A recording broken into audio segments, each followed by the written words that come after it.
Sorry about that. It was on loop. I do apologise.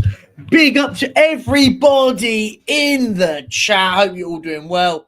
It is Sunday. It's the morning. It's the afternoon. Whichever one it is. If it's the evening for you, big up to you. How are we all doing? We've got a game today. And is anyone genuinely confident? We should be. We're playing Southampton. They're crap. But you know how this Tottenham team works. We are an odd team. Let's use in the chat. Big up to you all. Tony Rodriguez, my guy. Big up Perchy in the chat. Southampton 3, Spurs 1. And out, leave you out. Happy clappers out. Tony Rodriguez, don't be scared how you want to say things, my friend. Big up to you, my mate. Hope you're doing well, my man. Matty, the donut himself, is in that. Big up, bro. Hope you're doing well. Big up to you. I haven't seen you chat for a while, so I hope you're all good. Hope you're having a good time. Phil Coyes, the most deluded Phil of the Phil Army, but one of the nicest guys in the Phil Army. Peace out, bro. Big up to you. Big up Kate Rickon. Hope you're doing well. Tom Thacker, big up to you. We've got DJ Evo. History report itself. Southampton winning and goes all Conte. Mate, if he loses today, he should be gone. He shouldn't even be taking a press conference if he loses today. But big up to you, my friend. Should be more confident against team at Southampton. I feel lost. Tom, the way Spurs play, it could be any scoreline, but we will delve straight into it, my friend. Talk about delusional. One of the most deluded people ever. I think Brennan Johnson's an amazing football player. Let that sink in. He doesn't want to debate me on it because he knows facts speak volumes. Big up to you, though. Dave is a lovely guy. I can mess with Dave. Dave's a top boy. We love Dave.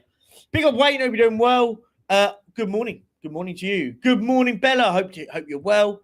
Big up Adam Jones. Hope you're good. Hope you're good. Think Andrew will be gone by Christmas. Adam, he could be gone by the evening. Let's be honest.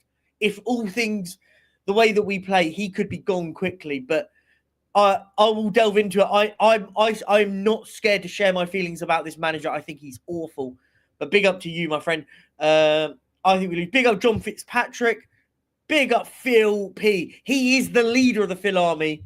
The less deluded member of the Phil Army, but one of the best. Phil, much love, my guy. Sam Smith with his fake Ange quotes. What's it? Ange insists he doesn't plan to follow the steps of his predecessor and walk away. Oh, Sam Smith, your comments are brilliant. Because the thing is they could probably be true. Mark Cook, big up to you. You're the legend, sir. You're the legend. Big up to you, my friend. Antonio's a world-class man. Way he does things and his own reasons for doing that. I'm here and he did not say that. I know you're making these up. I still have a real desire to get us through the stage so that people see what is on the other side. My resolution and determination wavered a little bit. I mean, even if he said this stuff, I don't know. Yeah, mate, everyone in the chat, big up to you. Sounds if honestly, I'll read these out, I'll pin these and go through them again, but just do the mornings. Good morning, Fiona. Hope you're doing well. Roadman, you are the most deluded. You and Eugene on a level of delusion. Mental. Big up Eugene, but he is deluded. Anyone chat? Yeah, I'd love to know who is. That guy's awful. Not fake this time. Was that real? I've pinned it. I'll go through them in a bit. No, and loses tonight and win against Man United. Fans like I will say he's going to win the Carabao Cup. Yeah, exactly. The thing is actually true. As I said, we'll delve into that, what he said. Honestly, the fact he's talking about Conte tells me it's the end of the road soon. How you doing? Southampton going to slap us? I don't know. Phil Army. The Phil, look at them all. Not a good opinion between any of them. Big up, man. I've got to go, Coys. Big up, mate. Hope you're well, man. Take care. Can everyone please smack this? I shouldn't be starting unless we've got at least 30 likes. What have we got? We've got what? 19? Come on. Smash the likes. Let's get to 30. Yeah, I'll dead Look at him. He's a wind-up merchant. Yeah, big up Future Music. How are you doing well, man? Peace in the chat. Yeah, peace in the chat, man. Look, let's talk about it. Let's talk about Tottenham. Let's see. How much did you spend? How much did you spend on that Valise shirt? Not a lot. came from China, my friend. Man, I've got a lot. I've got my Brighton Hill one, my Hosselu shirt, my Perchy shirts up there as well. So I've kind of mixed them up a little bit. You'll see them all on display if you're watching Perchy to Glory, because they're floating about on there, man. Benjamin Kaufman is in the chat. Percy's a fake no chair man with a chair. Disgraceful. Ben, do you want to come on, mate? If you're free, mate, I'll send you the link if you want to come on. Always welcome, you know. Phil Army slander ends now. Yeah, we don't slander the Phil Army. Never. Trust me, you get absolutely bullied for that. Worst manager. John, I think this guy is an absolute awful manager. I think he's the worst tactician of a manager we've had. We've had bad managers at Spurs. I think this guy, for the way that he doesn't sort any problems, makes him awful for me. Oh man, I just think he's. Can anyone tell me a worse manager tactically than this guy? I genuinely don't know. I love being delusional. You do, Phil. I don't think you've had a one good opinion recently. Actually, no, recently you have, because you don't want this manager anymore. So that's a good opinion. Oh, big up the Sheriff. Mark Cousins is in here with his gun and his hat. The Sheriff is here. Yeah, big up the Roadman. We love the Roadman. The Roadman's top draw. I'm worried. I think Southampton 3-1. Let's delve into it, right? We've had a little chinwag with you lot. What's this?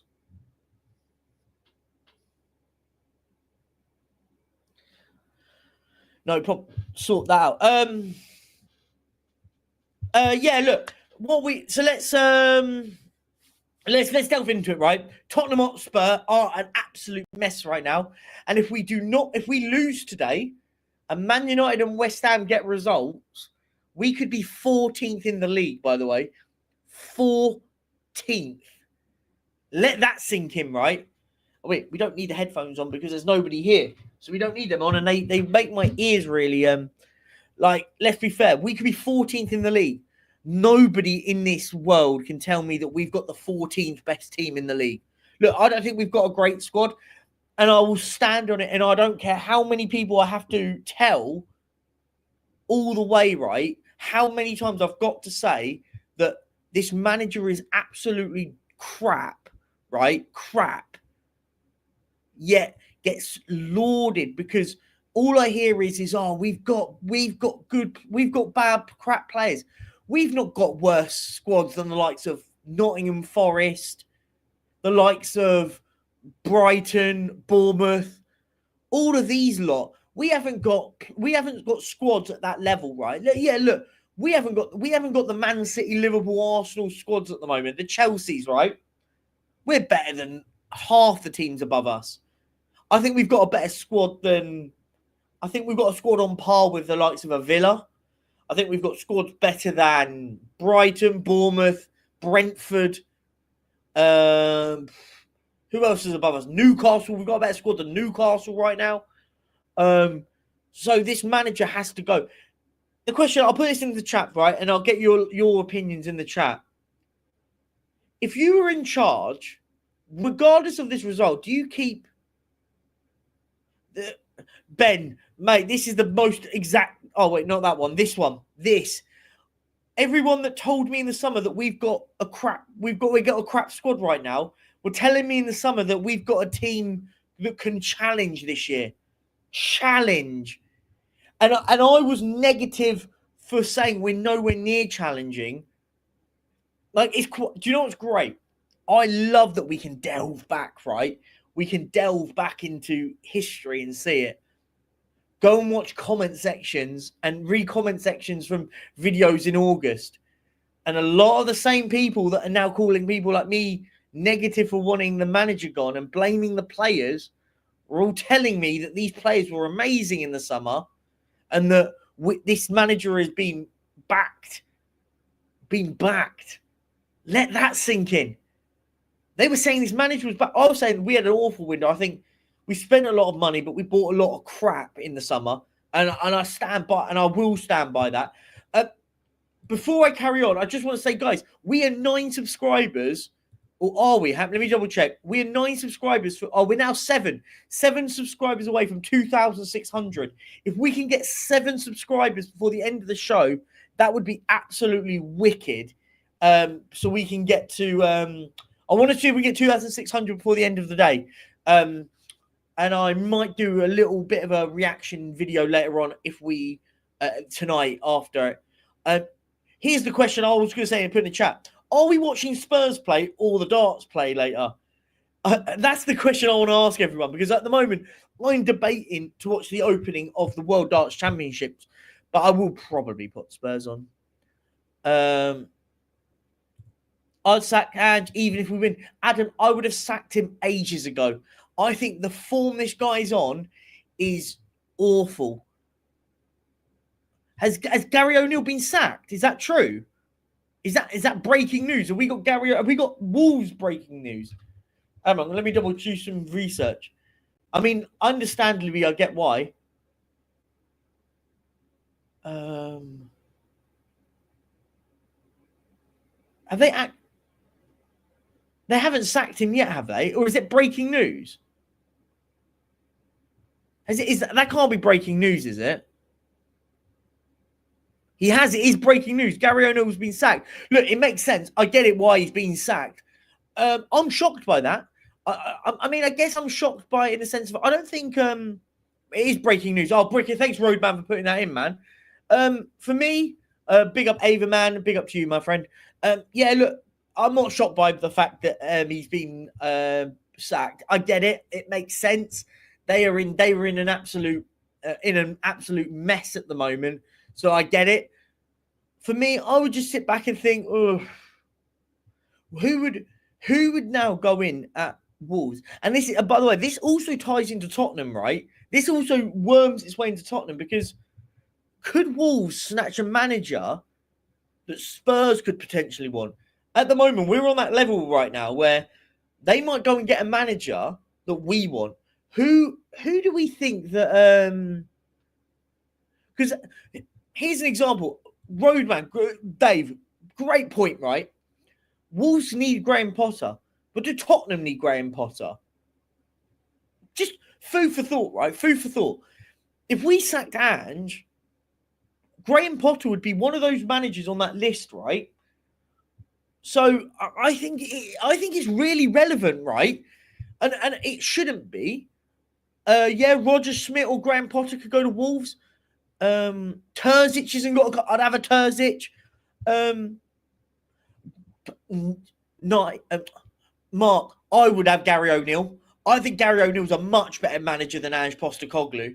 Much better manager, and he's had a mare at the moment at Wolves, right? Like, let's be fair. Right? Gary O'Neill is a better manager than Ange Postecoglou. It's not even a date. No to it will be another Ange situation, unfortunately. What was that in relation to? Sorry, Roadman. Potter won't go to Wolves. I think in a weird way, think it would be quite a good fit. I think Wolves are a better squad. They've got a better squad than to be bottom. They're not bottom of their second bottom, wherever in the relegation zone. Wolves have got a good squad, right? I think Cunha's a good player. Aït-Nouri's a good player. They've got the fellow João Gomez in the middle, good player. Wolves have got a good squad. Again, another one of those where they've not got a great squad, but they've not got a terrible squad. Why am I sitting like that? But it's fine. It's good. I'm a weirdo. I am a weirdo. No, I don't think we'll end up with Gareth Southgate.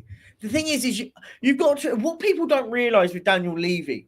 Daniel Levy is a very, very intelligent man. Whether or not I like him or not, because I can't stand him, I think he's ruining our football club. But Daniel Levy isn't stupid, right?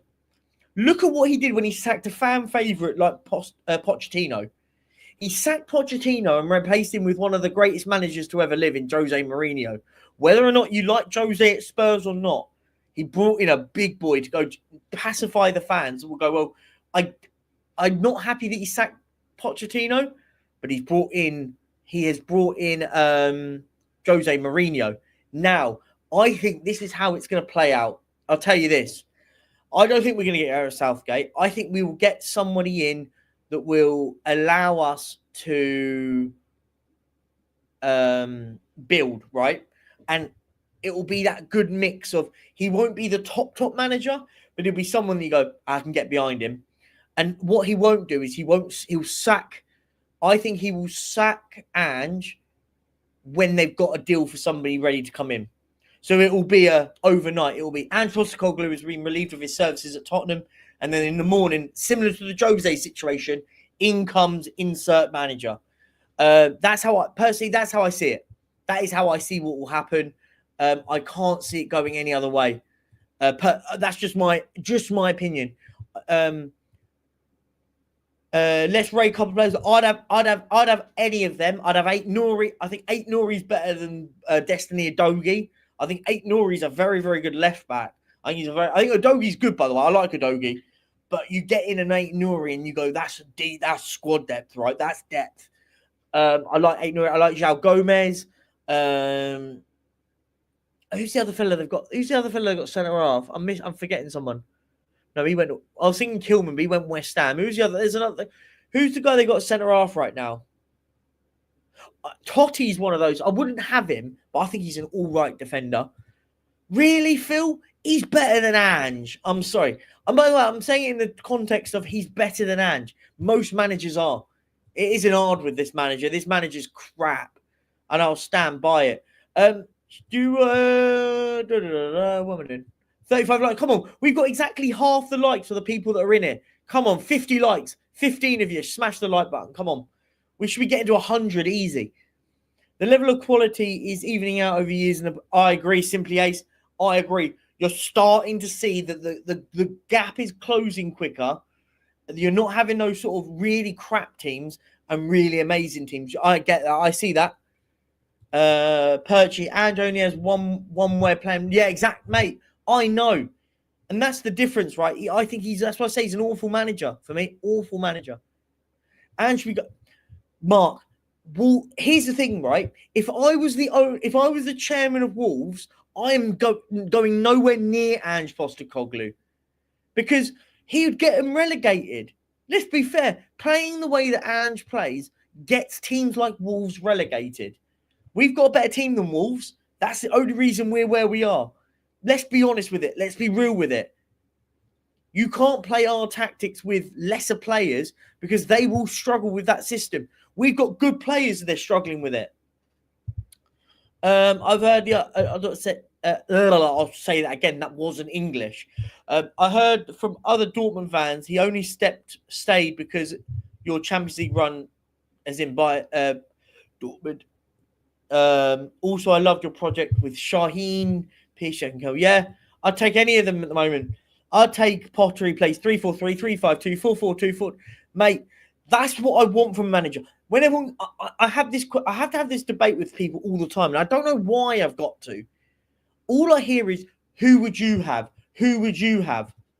I just want a manager at the moment. I just want a manager that goes, okay, I see what you're doing, and I can see that in game you're adjusting the way you're playing. All I want, I don't want the best manager in the world. I don't want a manager that is overly confident, like to this level of delusion like Ange is. I think Ange falls into that delusion category. Like I like a manager confident, but when you're sitting there in the pre-season saying, now if our fans say we're challenging for a league, we're going to challenge for a league. Hang on, don't make that, because this fan base will live and die of what you say, and not for me. Only worked how Ange tactics. You might have to repeat. I may have missed something there. I don't know. Mark, if you're available tonight, go down to the south coast and do a job. You'd be able to tactically defend against this team. They're crap. I want Harry. He's still better than. I'd have Harry. I'd have Harry on an interim basis as a consultant, similar to the way that Man United did with Ralph Ragnick. Get him in. Get him to be the guy in charge. I've now. No, I don't think so. Look, do you know what? I think for me, with the whole Levy thing, I think we have to park it for me I think it becomes very disingenuous, right? And I had this debate with a mate of mine yesterday. A good mate of mine. He's not on YouTube. It's nothing to do with YouTube and stuff, but he's a good mate of mine who I used to have known from a very, very long time.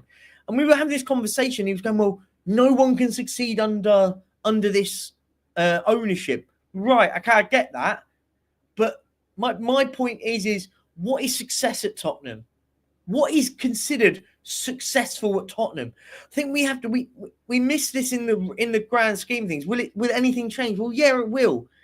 If you get in a manager that looks at what we've got and goes, I can work with that. I can work with that. I may need a couple of players here and there that will fit what I want to do, but the main core of it is what we got. This nonsense I hear all the time, rebuild, all this buzzword central. Trust me, every time anyone says a buzzword like process, project, roadmap, they're all PR words and they're all propaganda to buzzwords that get you thinking, well, it's going to take a long time. No, that's not how it works in the real world.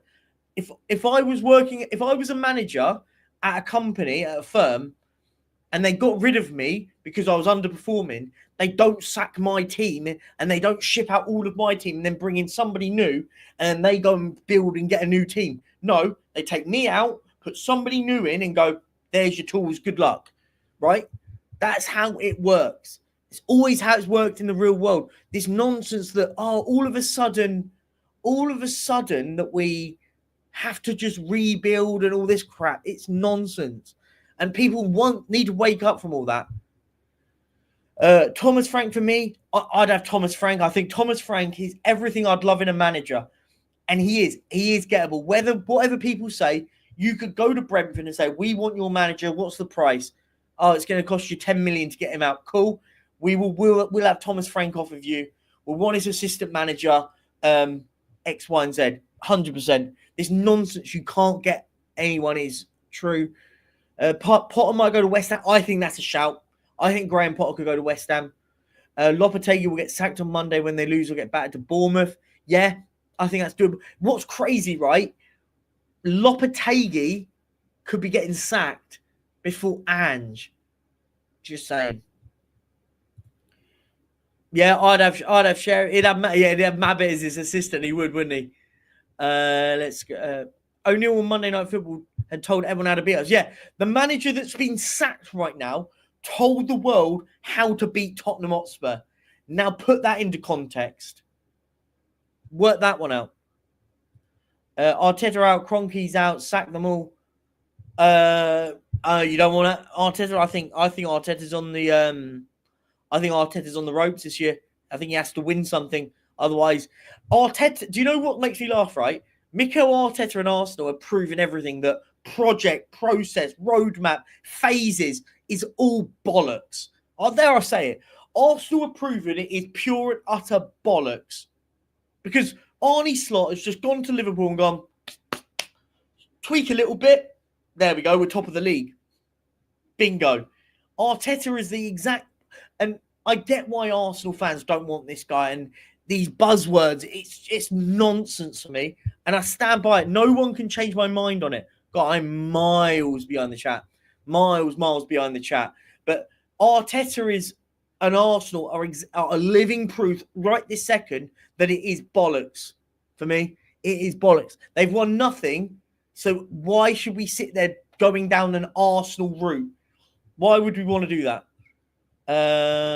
For me, sacks just before January. Mason through January needs to spend. Mate, Dave, I'm not even against it at this point. You know my feelings. I'm not shy in my opinions of this manager. I still think he's one of the worst managers we've had at this football club. One of the worst for a very long time. I don't want this. This is the one manager I'm at the stage where don't give him a transfer window now. Don't give him the January transfer window because he might be gone in February. Don't go and spend 80 to 100 million pound on this guy because he could be gone. Use that money for the next guy. That's how I maybe people will think that's backwards thinking. Perchy, Ange is Bielsa 2.0. He is. And look at the difference, right?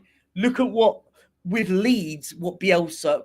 Yeah, everyone told me what Bielsa was. Everyone loved Leeds as their second team because they were chaotic. Leeds fans by the end of it were going, "Hang on a minute, you're going to relegate us, mate. Like we think you're a savior, blah blah blah blah. Like we love you. You're a legend of the game." And Bielsa's got much more credit in the bank than Ange Postecoglou, right? But yeah, no, I think he's all over the place. Big up, Derek. Hope you're doing well. If you're Anjin, why? Tell me why you're Anjin. No, but I know you're on the wind up. But nobody can tell me why Ange is any good at the moment.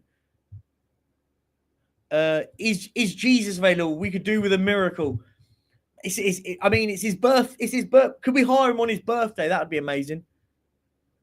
Potter is a shit manager. Get real. Now, I think Potter's a good manager. I think he's a good manager. Not, as I said, he's not. This is the difference to me. When I say he's a good manager, I think he's a good level. He's at the standard level. I don't think he's an amazing manager. I don't think he's a terrible manager. For me, he's an all right manager. He would do a job at Tottenham. Is my point. He would be in a better position in the league with Tottenham than we are right now. Look, the barrel's really low. The barrel is low. I've given up on trophy. Simply Ace. Everyone that knows me now is, for me, success now becomes going a month undefeated. That's a successful season right now. We are at that position for me. Kroenke to Spurs, Levy to Arsenal. Honestly, imagine. You'd hate Daniel Levy. He's fucking awful. I would take Harry Redknapp to the end of the season to get... Yeah, Phil, I'd have Harry. Just to set someone that comes in and settles and we can all go, okay, do you know what? I can get behind Harry. Basuma to Bayern Munich. That's not happening, is it? I don't see why they'd have him. Just keep Ange the seasons because we're going to have a shit season. Need Ange to cheer me up. Yeah, we're crap. He's awful, isn't it? I don't rate him. What a guy, by the way. Brian Daigle's in the chat. Daigle, do you want to come on? I'll send you the link if you want to come on, mate. I love a chinwag with Brian Daigle any day of the week. Pure legend. Absolute hero, my friend. If you want to come on, Daigle, you know the drill. I'm miles behind in the chat. Let me try and catch up. I might skip some of you. Big up, by the way, big up Jester, by the way. Go subscribe to Jester's channel. Absolute legend. One of the real ones, man. The expectation for a while has been fourth. Do you know what? I don't even think at the moment, and I was working this out. I think it was me and I want to say it was me and Ben that had this chat. I think I can't remember now. I can't remember who I was having the conversation with. Basically saying that actually the way that we raise so much money as a football club, I'm going to take one second. I'm going to take my hoodie off. It's boiling all of a sudden. There we go. We'll return with just a t-shirt. Honestly, I thought it was really cold when I started streaming, and now I've got the heater on, and now I'm like cooking in that hoodie. It's so warm. I don't even think the expectation is fourth place anymore because we make so much money. I think our expectation right now is getting into Europe, right? Getting into Europe. Have I missed? Oh. Morning, Mustafa. I didn't mean to ignore you. I do apologize. Hope you're well. I'm trying to catch up with the chat. Trying to catch up. Big up to Patriot. When will he get sacked? If we have anything about us as quick as possible. If we have anything about us as quick as possible for me. Oh God! And look at Brian Daigle wants to come on. We love Brian Daigle. Daigle is one of my all-time friends from here, man. Always been a top guy.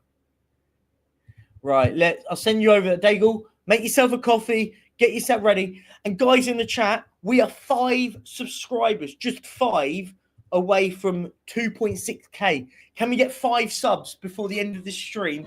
That would be absolutely wicked. Me and my mate Brian Daigle are going to have a little chinwag because I think it'll be it's always a good debate with Brian. Big up, Rich, my mate. How you doing on COD, by the way? You need to roll back the years and bring in One Day Ramos. I'd have One Day Ramos. What a guy. Absolutely. Honestly, I remember when he banned what did he banned? Was he the one that banned ketchup at Spurs? Guys at Spurs lot in the chat. Was it that one day Ramos banned? He banned something from the players. So I want to say it was like chocolate or ketchup. He basically banned any of them eating it. Oh, someone in the chat will remember. And like the players, after the season that we'd won the Carabao Cup, we're sitting there going, this is awful. Like, he's banned us from doing basically, it was like we only could eat chicken and rice, and that was all we could eat. We were allowed to eat. Someone in the chat will remind me. We're only at 8 points above relegation. If we don't win this match, we'll be in a... Look, I've always said this. I'll be very fair with it. We will never be in a relegation battle because we're good enough not to be in one. We're good enough not to be in a relegation battle. However, we should not be where we are right now. We're good enough and we've spent enough money to not be there. Do you know what I mean? Even Jesus would be laughing at Anne from heaven. Yeah, no. I mean, that would be funny, wouldn't it? I'm confident in League Cup on Thursdays as a Man United. Mate, look, do you know what? Both teams at the moment are so inconsistent. It could be Man United winning, Spurs winning, or either team winning on penalties. I think it's one of the most open. Look, if Spurs on the day come out there and they could win 2-0 on the day, equally, Man United could turn up on their day and win 2-0. Equally, both could be really inconsistent, and it could end up leading to it going to penalties and basically a lottery, right? But yeah, it could be either way. Oh, big up Perchy, Daigle, and everyone in the chat. Yeah, Daigle's on his way. He's making a cup of coffee. Jealous, man. Absolutely jealous. I say that I don't drink coffee, but I'm very honoured to have Brian Daigle on my channel. Let's see. I'm trying to catch up. Yeah, you're cooking in your mate. It was so hot in that. By the way, my Ralph Lauren kind of fluorescent-y kind of one. I love it. It's lovely when you're going out because it's, even though it's just a hoodie, it's so warm. But it was Conte that banned ketchup. What does anyone remember though? What yeah, it was chocolatey bad. I remember the whole. I mean, Daigle will probably remind me. I just remember it was something weird. It was like he banned something, and all the players were like, "Hang on a minute, it's so boring here." And banned the players from doing defensive drills. Yeah, literally, it feels like that, doesn't it? I think Ramos banned winning trophies after him. Yeah, probably. Yeah. Lots of opposition saying keep. Yeah. Do you know what? I always stand by. You know when rival fans start saying, please don't sack your manager, that's when you know the writing's always on the wall, right? Like, and I think that's always been the case. I feel like that's always been the case. Whenever rival fans start doing that, that's when you sort of get that feel of the writing is on the wall kind of feeling. Yeah, no, I agree.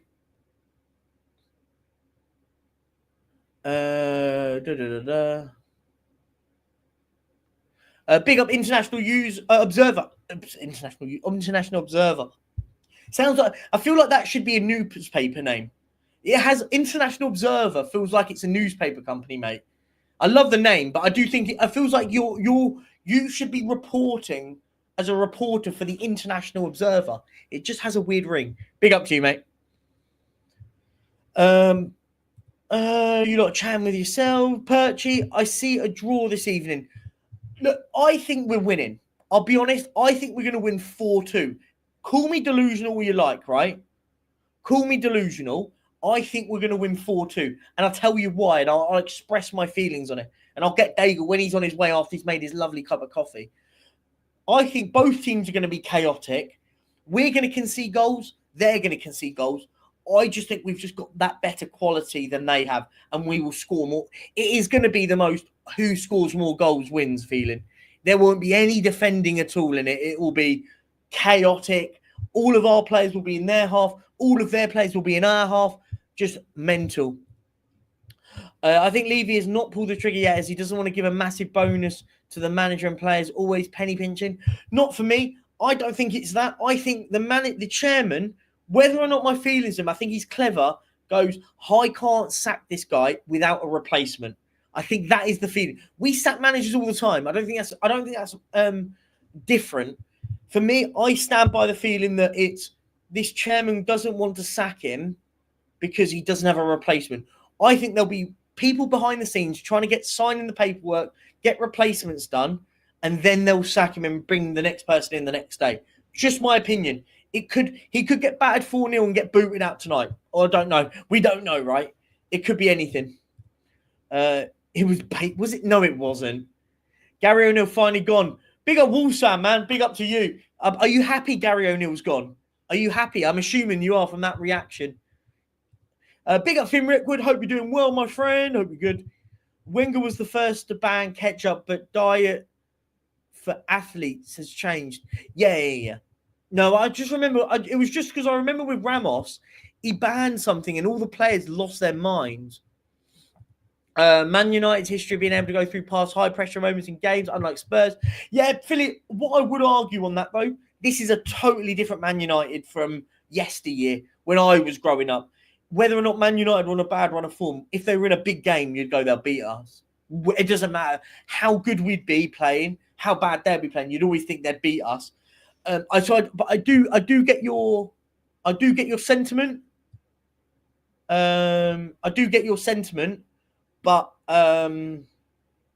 yeah, I do get it. But I think it's a different team. Yeah, Fiona Arda, Gary O'Neill. I think he's better than this guy. Philly, that's why I'm confident we sacked Nuno under Ollie. Wait, Philly. That's why I'm confident we sacked Nuno. You didn't have Nuno. Oh, I don't know. I'm not sure what that means. All these fans of other clubs telling Tottenham fans how good we're supposed to are, despite this. There is profit to say how amazing Spurs and Ange are, by the way. This. Yeah. Ben, we've won one game in 8, and we've got rival fans telling us how great we are, by the way. Just saying. Any betting tips here today? Don't trust my betting tips. I'm awful. I'm one of those. I'll win. I'm one of those. I only bet for fun, and anyone knows me. I don't bet any crazy sort of money. Anything that all my money stays in a betting account. So I'll put 20 quid in, and at the moment I had one big win that I won about £300, and I just kept it in there because I know there's no point me withdrawing it and then putting more money back into it. I use it as a bit of a play fund. I do a couple of quid here and there. I don't bet stupid money. For me. Anything, if a bet goes over a tenner, that's expensive for me on a bet. I'll do like a £5 accumulate here and there. Do not trust my betting techniques. I'm awful. I do like 20-fold accumulators. Would be fun if Ange goes. If Ange went to Espanyol, it'd get them relegated because they can't play that. By the way, I'd go and watch him. It'd be freaking hilarious. But Happy Kappa Perch. We're going to lose. Now, we're not losing. We're not losing. I'll say it now. We're not losing Southampton. Clip that now. Clip it now. We are not losing Southampton. And if we do now, I will clip up myself and put it up. But yeah, no, we're not losing Southampton. I'm not having that. He has a chair, but still delusional. Just have to go. Kate, you don't have to apologise at all.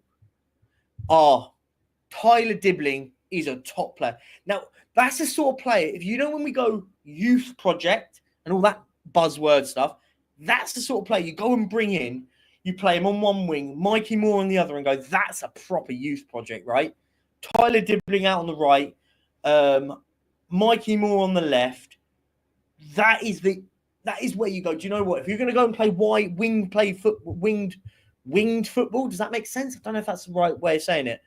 But if you're going to play out wide, that's where I would look at it. Go and bring in a Tyler Dibbling. I think he's a top player. If they get relegated, which they should do, he's the one player I'd be going nab him. He's a top player. If we had a confident man, I'd say 4-2, but under Ange, 2-1 defeat.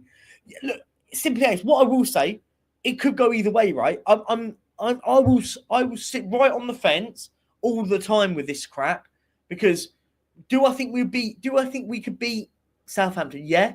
Do I think we could draw Southampton? Yeah. Do I think we could get absolute battered today? Yeah. I think it could be. It's mental, right? Oh, I said it in Ben will know. I'm in the group chat, the Tottenham on Tour group chat with him, and I said, for me, I think we could go it for us at the moment. The way that we play, we could go out there and win 4-0. We could draw 3-3, and we could lose 3-2. It really can be anything else. Oh, by the way, can we all stand to applaud a legend just joining, man?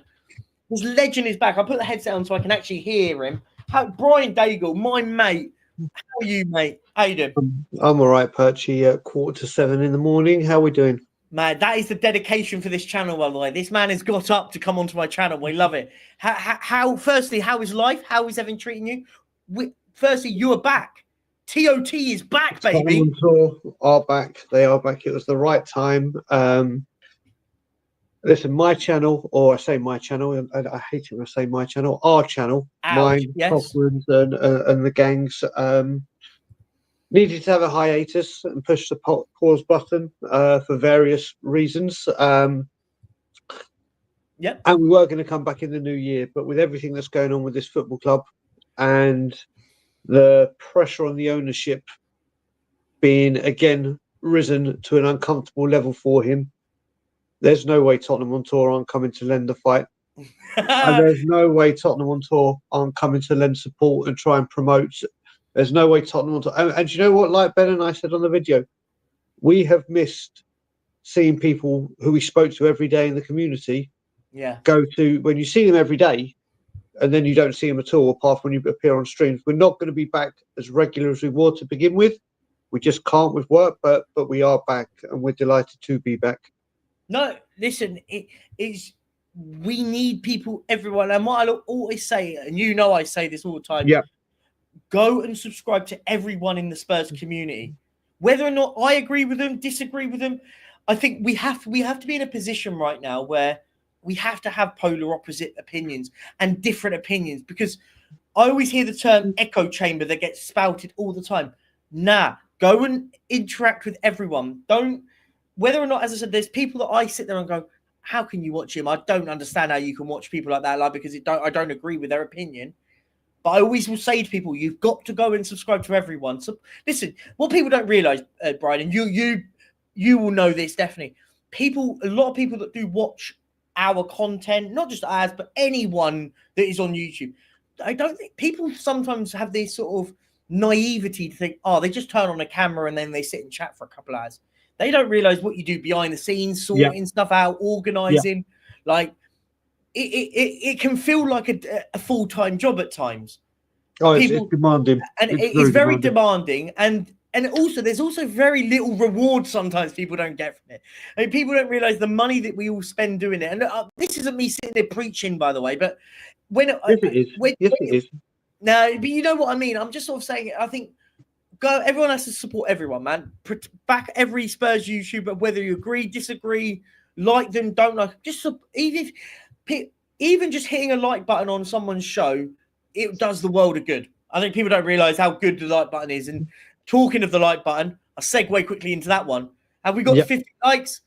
We have. We're nearly at 60. Can we get to 70? Come on, 11 likes. There's 80 of you, over 80 of you in here. Let's hit the like button. Brian, let's not propagate and push our channels as much as hard, even though it's our babies in certain aspects. But Tottenham Hotspur are a real conundrum right now. You've got a real split in our fan base, and that's not the first time we've ever said that. It feels like we're always divided as a fan base. Everyone is so split either way. You know my thoughts on this manager. I'm not scared to say my thoughts on this manager. I don't think he's very good. I think he's a very, very average to poor manager, and getting rid of him means that we can get in someone better. Stand by it. I'm not going to pretend it. I know you're on the side of the fence of you're questioning him right now, but for you, there's bigger problems at the club. I think we both agree on that one.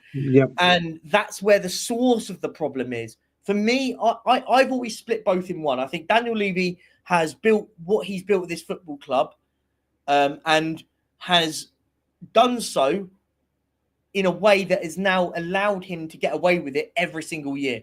I think he has built it specifically built this. Him and the wider club have done it in a way that standards can just go down the drain, and we can just go, do you know what? It doesn't matter if we finish 10th. We're making F ton of money, right? Yeah. And then we just go and spend it and buy kids and some every summer. Look, I'll stop talking because I'm going on a bit. I want you to have your moment and say it, because I like to get different opinions and different thought processes on. Yeah, well, first of all, let's just cover a couple of ex-managers that I heard you discussing. First of all, Harry Redknapp is a 77-year-old man who hasn't managed for God knows how long.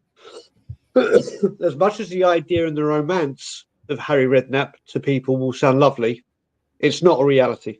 Mm-hmm. It's not at 70. It'll be 78 in March. He's not going to go, yeah, do you know what, Sandra?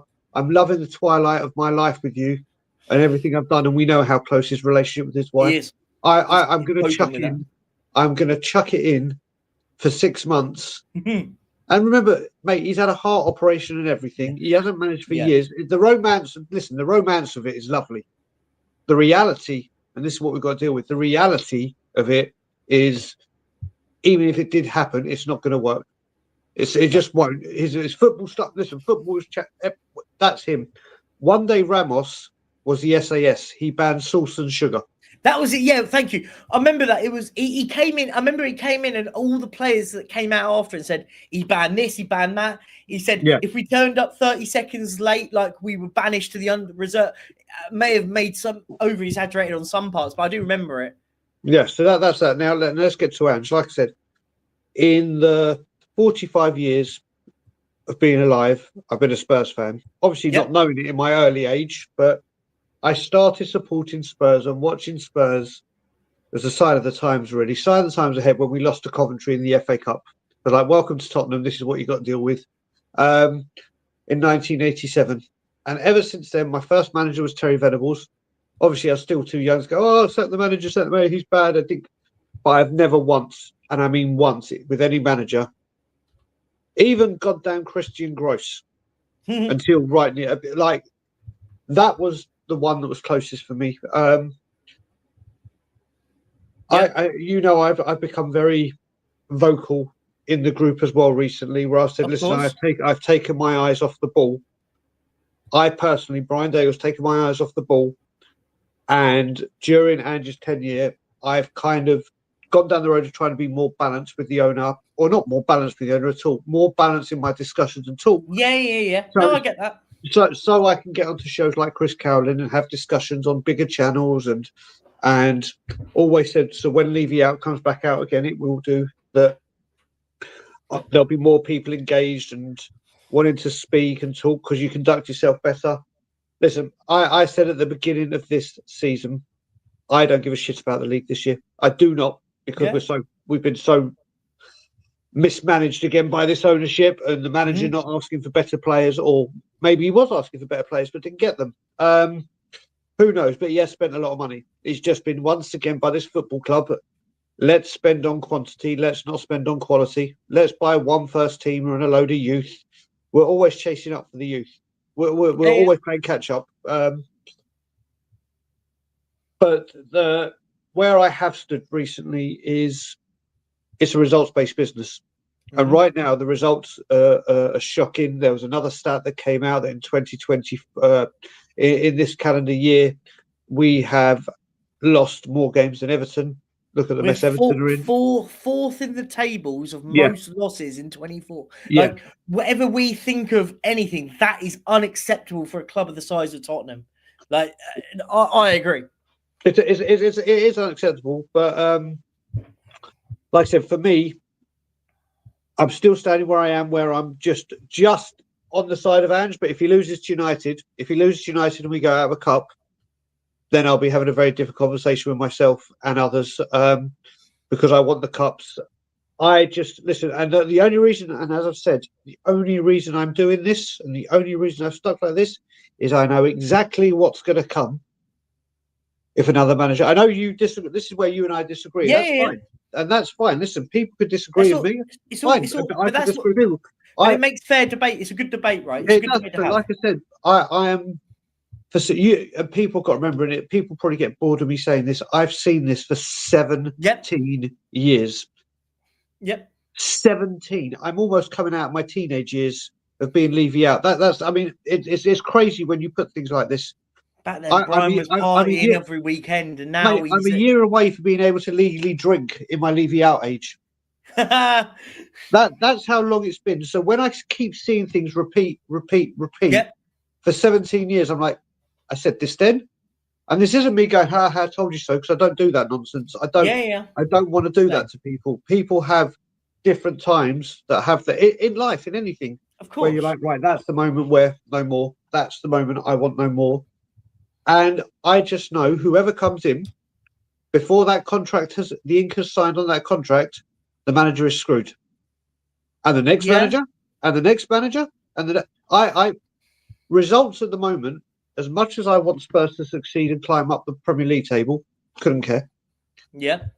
Carabao Cup, UEFA Cup, FA Cup, I give every goddamn care.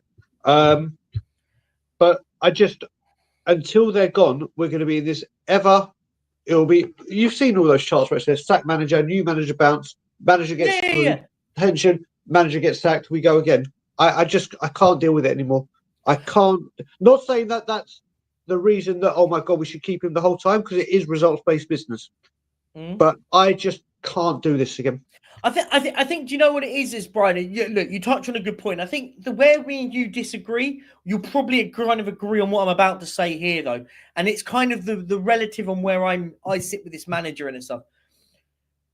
When we talk about what is success at Tottenham, right? You know that's the heck's that? Oh, I thought I got a text message from somebody, and then it was some karting company trying to sell me their crap. Don't care. I'm go-karting. Oh, is it Spurs? No, it wasn't Spurs. It wasn't. It was no. It's like it's a karting company I used to go to. They must have my number on their system. Anyway, ignore that nonsense. For a second. No, this is what I think we both agree on. I think what we have is people can't identify objectives and success at Tottenham, right? And I think what we do is we talk from our fan as a fan, right? Yep. And that's right. I'm not against that. That's right. As a fan, I think Spurs should be winning trophies, and our goal is to be winning trophies. That's not the objective at the football club anymore. The football club has never, the objective was never to win trophies. And I use these stats all the time. Finishing one place higher up in the league table makes you more money than winning a domestic cup double. Why would Daniel Levy? And I say this with real thin skin, because I can't stand the bloke at the football club. Why would Daniel Levy, in his mindset, think, who cares if we win a Carabao Cup? Who cares if we win an FA Cup? Because I'd rather us prioritise finishing at least one place higher than where we are at the moment, because it makes me more money. And park that for just 1 second. I'll get your opinion on it. Now we're making so much money that top four isn't even a priority anymore. Top four's not even a priority anymore. Just getting us into Europe is a priority, because we make so much money now that we've just become this ecosystem of finances that come through the club now. I said a few months ago that if Daniel Levy was offered fourth in the league and Champions League money, or gets the Champions League via winning the Europa League, he'll choose fourth. Yeah, because it makes him more money. 100%. 100%. Correct. I agree with you. And listen, that's where it is. That's where it is. And like I said, look, Tony's comment, I saw it a minute ago. This guy I love. This is Mr. Kulusevski isn't Mr. Sweden. This guy here. Yeah, Tony's. That's every time I see him, Mr. Sweden. Love him. Speak to him privately as well. Love him. He is vehemently. That is the right word. Vehemently, fiercely. Vehemently. I can never say that word right. Let's go fiercely. Fiercely works. Fiercely. We'll go fiercely. That's totally fine. I totally get it. But I know he's aiming that at the larger Spurs audience. Maybe a little bit of me. And it's fair. It's fair. But like I said, I haven't turned on Mourinho. I didn't turn on. I didn't turn on Nuno. I'll always play. I'll always play my Nuno card. And do you know what? And people think I do that now as a bit of a one up because I wanted Nuno gone. I thought he wasn't very good. But but when I say, oh, did I use my Nuno card? Is when I hear the buzzwords, give him time and all this lot. Hang on a minute. Well, if you didn't give Nuno time, you can't be preaching at people like me going, oh, well, you need to give Ange time. And people think I use that as some sort of point to prove. I said, well, no, because you can't use the narrative, give Ange time, whilst you didn't give another manager time. You have to be consistent, right? Look, people have different breaking points with this, with managers, owners, players, and stuff. We all have different moments of it, right? When I get told by people, you have to just back Ange. No, I don't. That's not how life works. Whether or not I'm not seeing it, I don't say I don't want this manager because I'm doing it for any other reasons than my own personal feeling and my own truth on what I think is right for this club. Like, I'll give you an example, but Percy, do you know what it is as well? And this is what we've got to look at as well. It's not just manager and owner. Let's just have a quick look at players. And I'm going to bring a player up now. Go for it. I'm going to bring up James Maddison. Yep. James Maddison, who a lot of people wanted. Don't get me wrong. I thought he was a very good player. We've been dubbed. We've been because he's creative, whatever. We brought him in because he got relegated. We would not pay Premier League prices. I can assure you of that. If he hadn't got relegated. Very good friend of mine, Wayne Holland. We love Wayne Holland. I don't know. My friend as well, by the way. Equally my friend. I love that guy. He is one of the nicest people you can meet as a Leicester fan. That said, Brian, I'm going to tell you here and I'm going to tell you now. And he said it very vocally on chats as well. James Maddison, when he is very good, is very, very, very good. But when he's not good or very, very good, or he's injured, he is useless. He will roll around on the floor. He'll be ineffective. He'll be this. He'll be that. This is part of the leadership team. He's not. He is. Do you know what? I said at the time before we signed him, I'd rather Eze, and there was another player I'd rather, and I think he'd do amazing in this squad. But people will disagree because some people, Morgan Gibbs-White. Oh, I love it. I know you. I was going to say. I think he's a top player. I love him. I think. And in this formation, he would offer the work rate, the stamina, the engine, the guile, the determination to put in a challenge. Yeah. Work rate, everything that James Maddison doesn't. See, I think there's a bit harsh criticism on James Maddison, and I'll give you my reasoning by it. We can have a debate about this. My reasoning with it is I think Maddison is played all wrong. I think you look at a player like that, he's one of those players that you've got to go and say, play this guy to his strengths, and we will be we will function well. This is a guy that you've got to say, put him in that number 10 playmaker role, whatever you want to call it. I'm not one of those that likes giving numbers, but you know what I mean. Play him in that hole and go, do you know what, James? You've got the free role. You do the free role in that 10. You can collect that ball off the midfield and dictate the game. You're the one that dictates it. Let the engine behind you do the workhorse stuff. What you're seeing with James Maddison is you're seeing him having to drop in deep and do the dogged work. I don't want my playmaker doing that. It was very similar. He has a very resemblance of Christian Eriksen in the time at Spurs.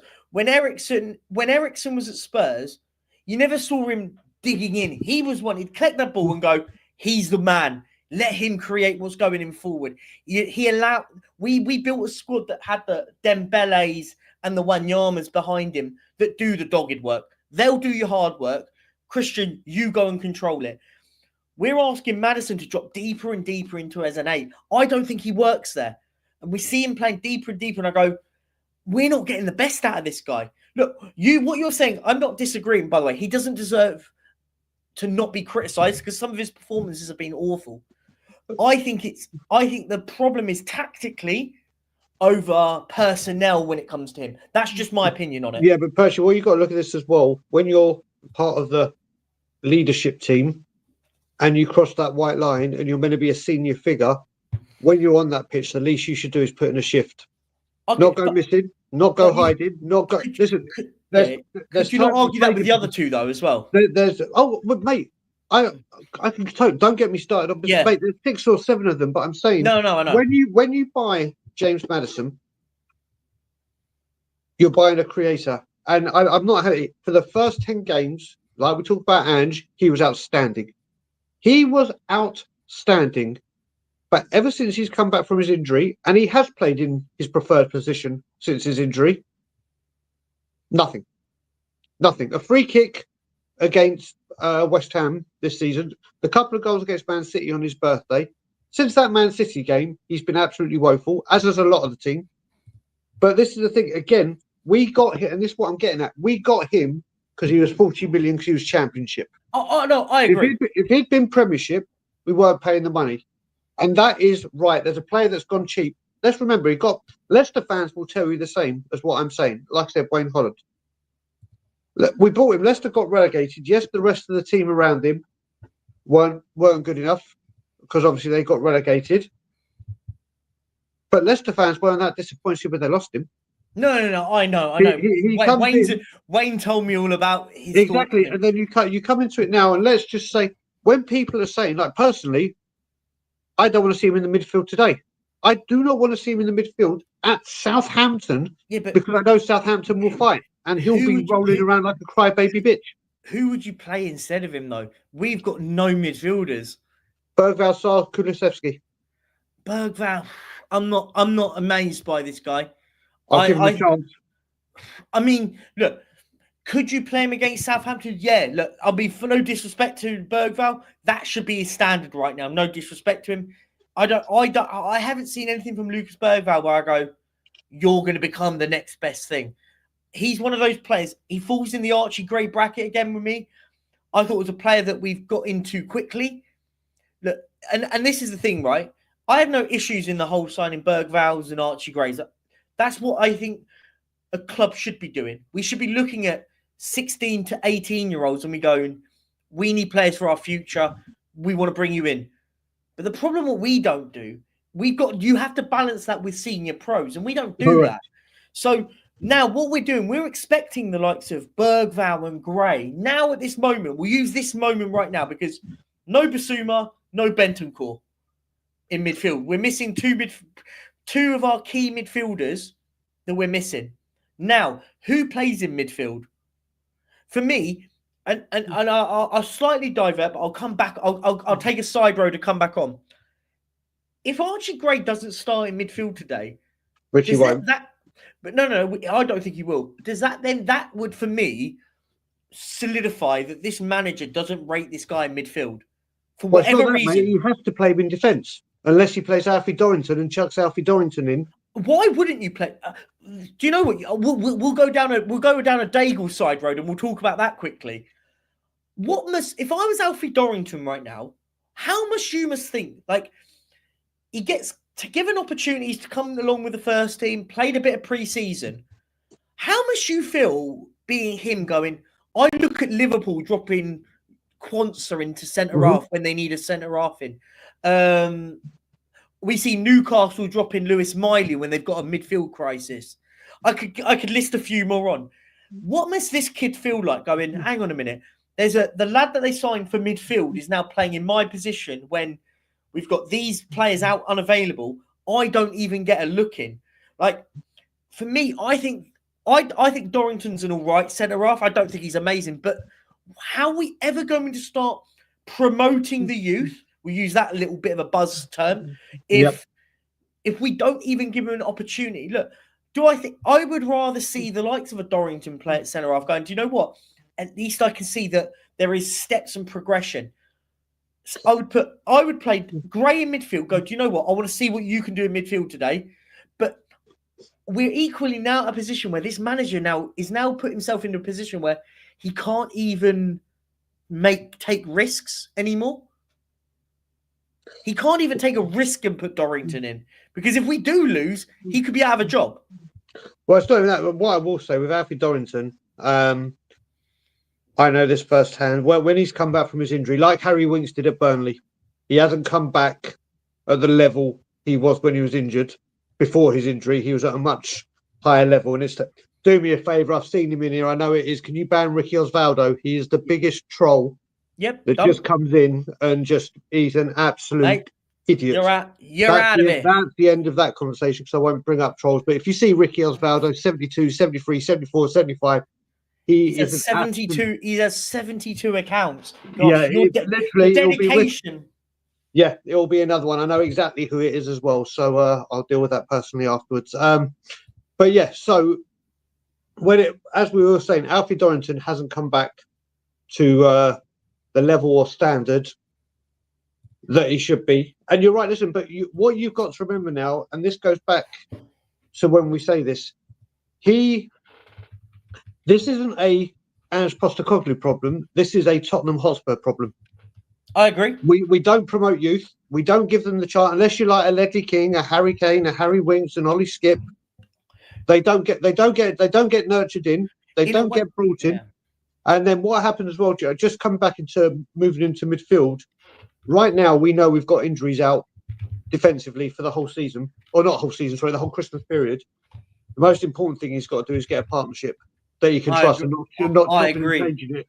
So I want to see Gray in midfield. Believe me, I was a huge fan when we signed him. But we've got to look at right now that defensive partnership is going to be Drago. You don't play it a few times this season, then say, do you know what? We've got a chance for Archie to go in midfield. I'm gonna risk another defensive partnership. I get to see Phillips. I wanted to see Phillips, to be fair, because I heard a lot of good things from Blackburn fans when we signed him. Yep. And I did a lot of little research and I went, do you know what? Look, that's the sort of youth signing I like the idea of. 2 million quid. Look, if he comes good, he can build into it. And if he doesn't, we can sell him on for 10, 15. That's the sort of youth signing I don't mind. It's a risk-free signing. For me, though, when I say I want to touch on what you just said. I think you made a really good point about players getting promoted through. But where at other clubs, if circumstances arise, you get an opportunity. Injuries, you lose your two main centre halves, so you have to bring in a kid at centre half. You just luck falls into. I say lucky loosely. I don't mean it's lucky that players get injured, because that's never a good thing. But you get a bit lucky because you get the tap on the shoulder from the manager in the training going, "You're training with the big boys today. Yep. You're going to be playing because we've now lost those lot." It's almost like at Tottenham, you have to force your way in. Harry Kane forced his way in, basically by being absolutely outstanding in the Europa League that season. That it got to a stage where Soldado wasn't scoring goals in the first team, and Harry Kane was playing in the Europa League and bagging week in, week out in the Europa League, that it went to a point where Sherwood went, I have to start Harry. I have to start him now because he's scoring more goals than this guy.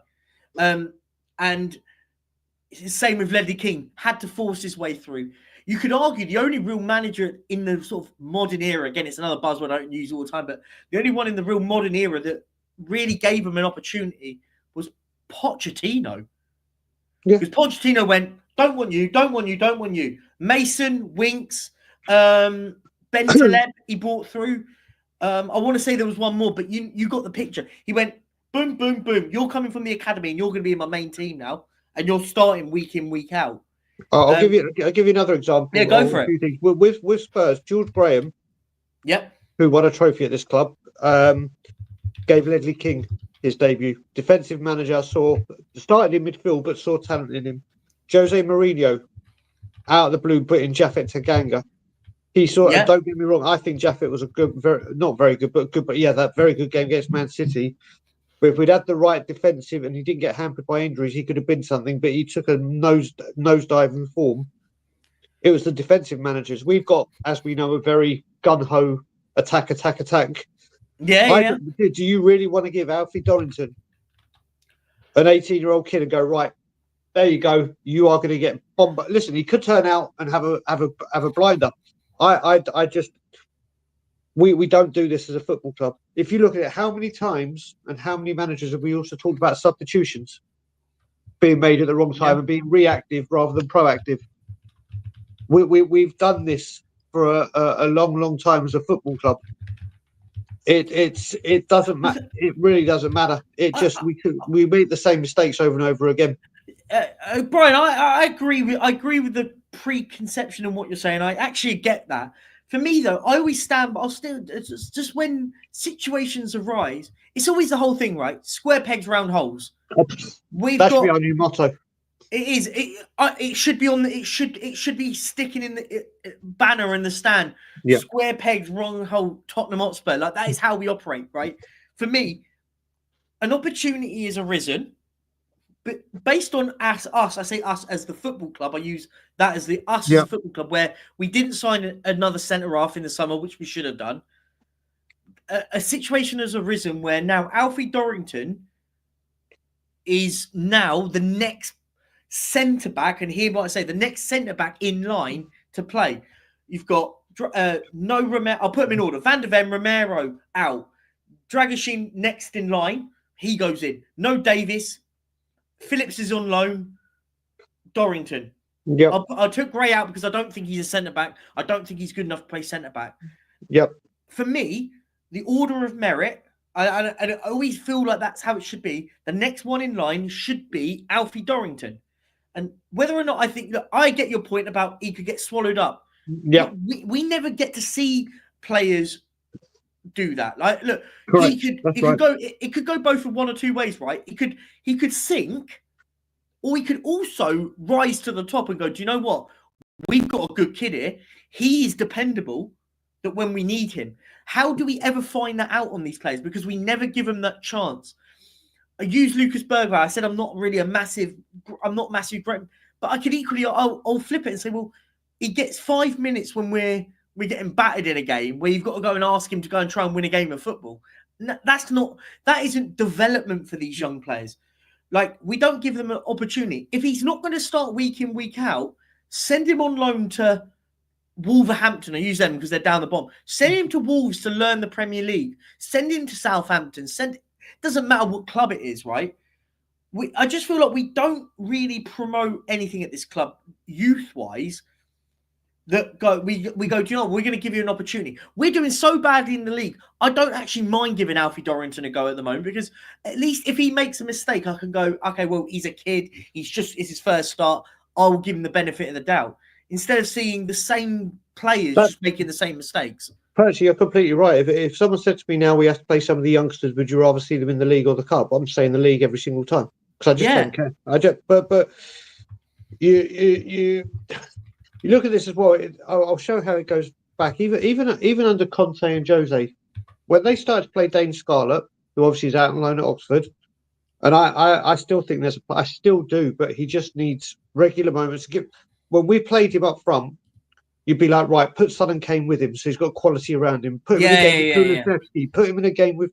No, it's like Brian Hill and all the other fringe players. It's like, how is my brother this one? Honestly, what this man does to try and help people is it goes above and beyond. This man is one of the just an awesome dude, and has some awesome kids. He's just become a father for the third time. One of the greatest. Congratulations, by the way. Dan is one of the nicest people you could ever wish to come across. So big up to him. There's my boy. Adam knows my boy. My love affair with Alfie. Jose gave him the opportunity in the FA Cup, didn't he? To be fair, and you know the one. Listen, as Alfie came up, let's look at it. I think he was one of the stars of our pre-season. Now, obviously, I have a huge bias when it comes to Alfie Devine. Massive bias when it comes to him. Big up, Kate, darling. I'll message you during the week. I love that kid. I've said the second Levy sells this poxy club, gets out of this club, one of the first things I buy, because I'll start spending again, is a Spurs shirt with Alfie Devine's name on the back of it. Very first thing I do, once he pisses off, if he's still there and we haven't done a strict cardinal sin. I'll sort you out from a dealer if you want. I can sort something out for you. Mate. I can sort that out, the age gate. But once the owners are gone, I will put money back into the club. I will gladly pay extra. Because I'll be like, right, here you go. Have my money. Get the top drawer kit, the one that's about £300. Mate, by the time he's gone, I'll kit my nephews and niece out in all the stuff that I haven't been able to in the last 5 years. We've got to just hope he's still here. I mean, by the time, from all we know, is Levy will still be here, and that kid would have retired by then. It's mental. But guess what? Like Alfie Devine, I think we're looking at it now. He's gone to Belgium. He's doing very well. I think the loan move. I thought, do you know what? Maybe if Skip goes, he stays and tries to. I'd love him here right now. I'd play him today if he was there. But he's doing very, very well in Belgium. Very well in Belgium. On my football app, every time Alfie Devine's got a move, it becomes the second team that I have the notifications for. So I keep. I love it. I keep. So I'm a Westerlo fan as well at the moment. People have asked, do you want him back in January? And I'm like, do you know what? As much as I'd love him, personally, I don't want him to come here and sit for 6 months when he could be playing football. I agree. You've got to play football at that age, right? Exactly. At that level, you've got to be playing football. So as much as my heart would love him back in January to try and force his way in, I'd rather he stay there, but he best be in the first team next year, because I keep telling people how special this kid is. And it's not a kid right now. He's 21. There's a lot of murmurings behind the scenes though that he ain't happy and wants to go, right? I've heard it from a few people behind the scenes that have gone, he was told when he came to Tottenham, this is what's going to happen, and he's saying this hasn't happened at all. Well, look how many managers he's had, mate. Look how many managers he's had, because this club do what they do. What we need, when we spoke about managers before, I'm very, very, very the man I wanted before Postecoglou's name was even mentioned, Thomas Frank. A manager like him, or not that I don't think he'll come, Gary Potter. From what I know, Graham Potter, you mean? Graham. Sorry, I always do that. Yeah. I think he turns us down. From what I've already heard, he'd rather stay on the rock and roll than. That's how bad it is. We'd rather have a manager out of employment, or he'd rather stay out of employment. But I think, it's one of those. He's probably thinking that there'd be a bigger job than Tottenham, maybe potentially. I think Tottenham's probably the level that he should be looking at. But I get why some managers would go, I'll wait it a little bit, because there could be a bigger job available. Yeah, mate. Right now, if I was a football manager and I supported, and I do support Spurs, if I was a manager and they came asking for me, I would run a mile. And I support the club. Yeah. I would either take the job and get fired in my first press conference, because I'd just call Levy every name under the sun and say, I call him out. I'll do a Conte on my first interview, not my last. But why would you want to come here? How many, mate, these managers talk. These managers, like we say, the players talk and they try and, when they're on international duty, come to us. Yeah, it's so good life. Do you not think managers talk? They do, but what I would also say, I think it goes both ways, though, right? I said it in the group chat the other day, and I said, Tottenham Hotspur is actually one of the easiest jobs you can do. And hear me out. I agree with what you're about to say. You know what I'm going to say, but I'll say it for the guys in it. Tottenham Hotspur is the easiest job for a manager to go to, and I'm not talking elite manager like the Jose's, the Contes, the Peps. Those managers on the sort of Mount Rushmore at the moment sort of managers. I'm talking about that level down or the level below. Like, look, Thomas Frank. I'll use Thomas Frank's example. I love him. I love him. Whatever I say, you can insert other managers. We'll say Thomas Frank. We'll use him as the example. If Thomas Frank came in tomorrow, we sacked Ange today after the game, and Frank joins tomorrow. It's an easy gig for Frank, right? Because one, the expectation from Tottenham fans at the moment is down here. I think at the moment, Spurs fans, if Thomas Frank won us a Carabao Cup in 2 months of him being here, he'd be considered a saint, a hero, a legend. And we would, whatever he'd done after that, we'd go, well, he's won us a trophy. So success for him, if he was actually successful, we'd go, this guy's incredible. He's won a trophy at Tottenham that haven't won a trophy since 2008. If he fails at Tottenham, it doesn't hamper his career, because let's be fair, he will still get jobs around Tottenham's level if he left. He's not going to end up going into the Championship and having to start his career again. And he'll get a massive payoff. So actually, for a manager like Thomas Frank, when everyone goes, how can we get Thomas Frank? Well, we can. You pay the money. He's coming to Tottenham. Don't care what anyone says. You pay the money to him. He would come to Tottenham. Of course he would. Do you know what? This is where I kind of disagree. Now, the comparison I'm about to use is wildly different to Premier League football. But when I was at Booking.com, I before it closed because of bloody COVID, I can't tell you how much I was in love with Booking.com and that company and everything they stood for, everything they did. Yeah. The people I work for, I love them. They love me. I've always been like this with jobs I have. If I'm very, very happy in my job, and let's just say Hotels.com or Expedia came and offered me the same job on double the money, I'd be like, nope. I personally, and when people go, why would you not? It's double the money. I'm like, you can go to double the money, but it might not be the same people. It may not be the same work ethic. It might not be the same. And if you're going to, I know so many of my parents' friends that have been like accountants for years. They hate their job, hate it, but do it because they have a family to provide for. Yeah. Now, where I go back to, you look at Thomas Frank at Brentford, who has a manager, a chairman, and if you do your research on Brentford and what they do as a club, I do. I used to go there. I used to live that guy. You want to talk about what guys have done, what Brentford have done for the community? Deliver them a new stadium as well. Obviously, nothing like ours, but for Brentford, that's a massive deal. What he's done for the community, what they're doing for the Gen 10 incentive they're doing now, the fans worship him. The players, you can see it. You see. If you know you're extremely happy and your owners listen to you, your remit and your expectations are achievable with what the money is given. You're hitting those achievements. You're getting. Why would you go? Do you know what? I wake up in the morning, the birds are singing, the sky is blue, and go somewhere where I'm going to be awful. Yes, the money, but let's face it, a Premier League manager is never going to want for money. Unless they're stupid and blow it on investments and blah. I don't see right now. I see anyone who takes this job at Tottenham, anyone, you're screwed. You are screwed, and within 2 years, you're going to be on the bread. You're going to be on the we'll be where we are. I do not. As much. It's so weird. I really want Thomas Frank, but I also really don't want him because we're screwing. I get your point, Brian. I think I'll be the cynic on this. I think Tottenham are a massive club compared to Brentford. I don't deny that.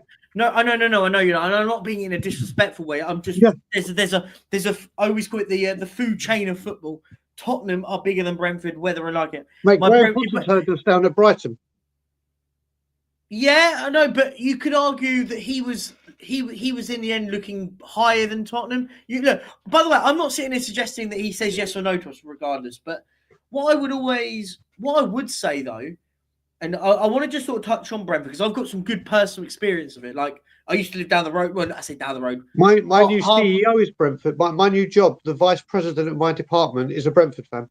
A good mate of mine is good mate of mine I used to work with, and we used to after work go because he used to play when they were in the Championship during Champions League nights.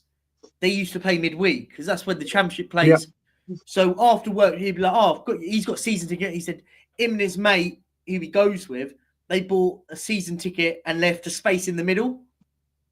So they bought the seat 1 and seat 3. So seat 2 was available. Yeah. So they could buy it for a mate if they wanted to bring a mate along. So he used to go along here and there and he used to buy me a ticket. What they've done, by the way, for Brentford have proven that you can do it and still respect fans. Correct. Do you know what they've done when they got promoted to the Premier League? The Gen 10 thing you're talking about? What? No, well, maybe. But do you know what they did firstly when they got promoted? Go on. Froze the season ticket price. Most clubs go, we're getting promoted to the big time. We're going to put 20-30% on that. Yeah. They went, no, we're freezing it at that price. You'll pay the same as you did in the Championship as you do it. You know what they're doing now? They're going back to the old school. 1 shirt a year. 1 shirt a year.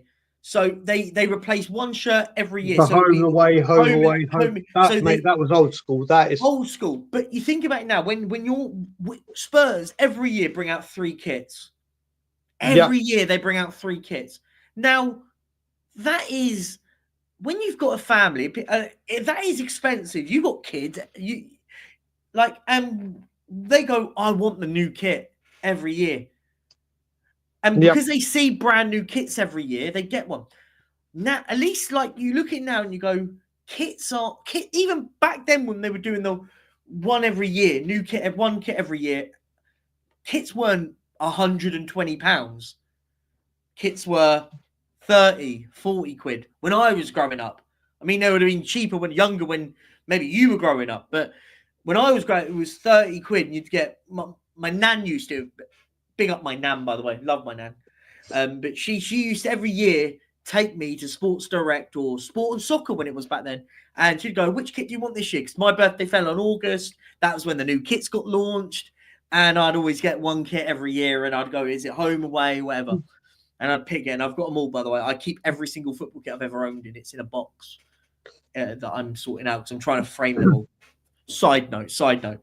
But we go back to Brentford for the second on it all. And you look at Brentford and you go, they get it, right? They get it.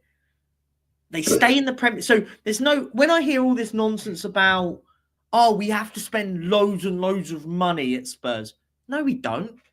If you bought the right players for the right system, you don't need to spend loads and loads and loads of money. Yeah.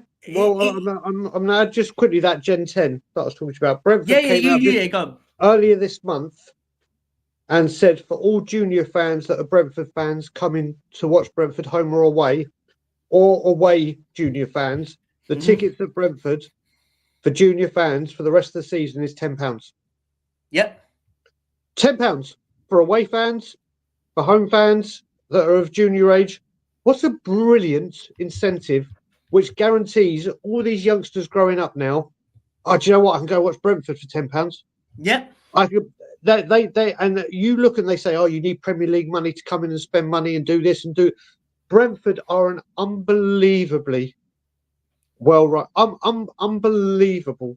I love everything about Brentford, who are currently in the top half of the league, undefeated at home, lost Ivan Toney.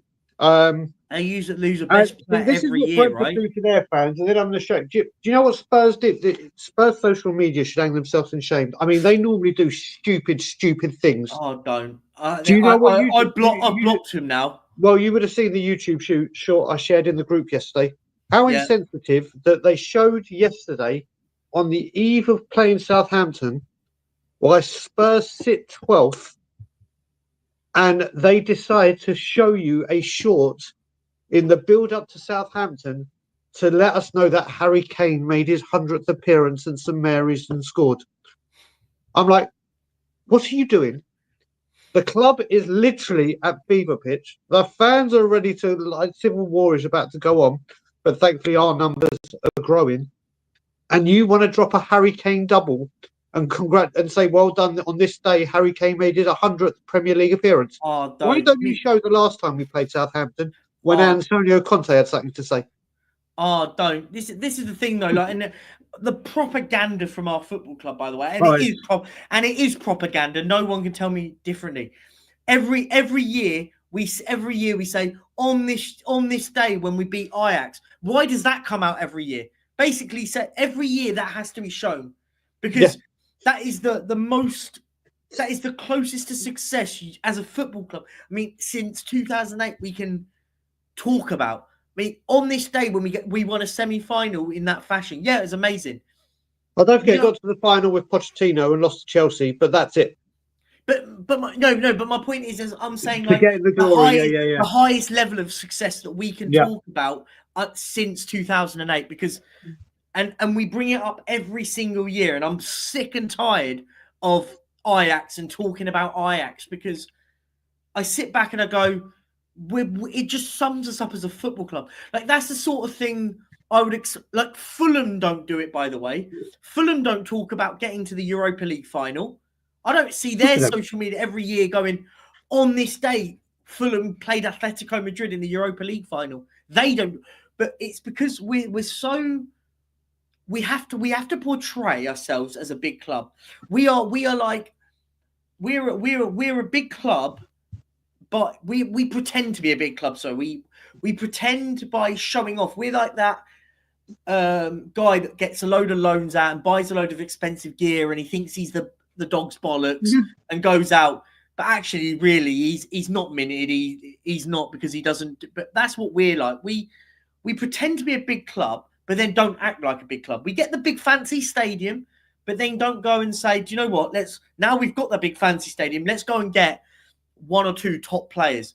Because do you know what? It should be really easy it's so easy to suppress this fan base. And I say it in polite terms. I don't mean it in a rude way.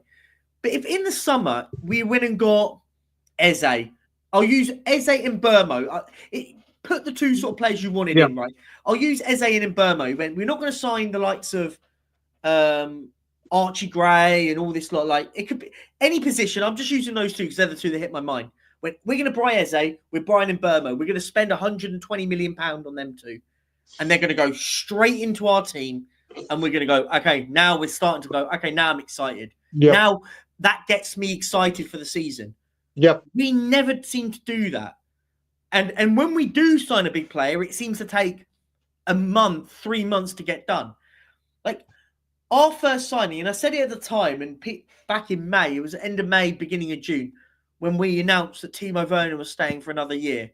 I went, that just for me solidified that this football club will never change, because I even said in the group chat, it was with Sava and a few of the other lads in the group chat that were in, and I said at the time, I said, if that was done on deadline day, where you'd have been annoyed, but you'd have gone, okay, look, we've got one space less on our registration books. Yep. We're going to bring Werner back, and he'll just be a bit part player here and there. Yep. He was the first signing, and for me, that summed up everything about our transfer window. He was the first one, and I went, it's a crap window no matter what we do now. We could go and sign Erling Haaland, and I still think it was a crap window, because it's like, what are we doing here? Why are we doing this at the moment? This football club is madness.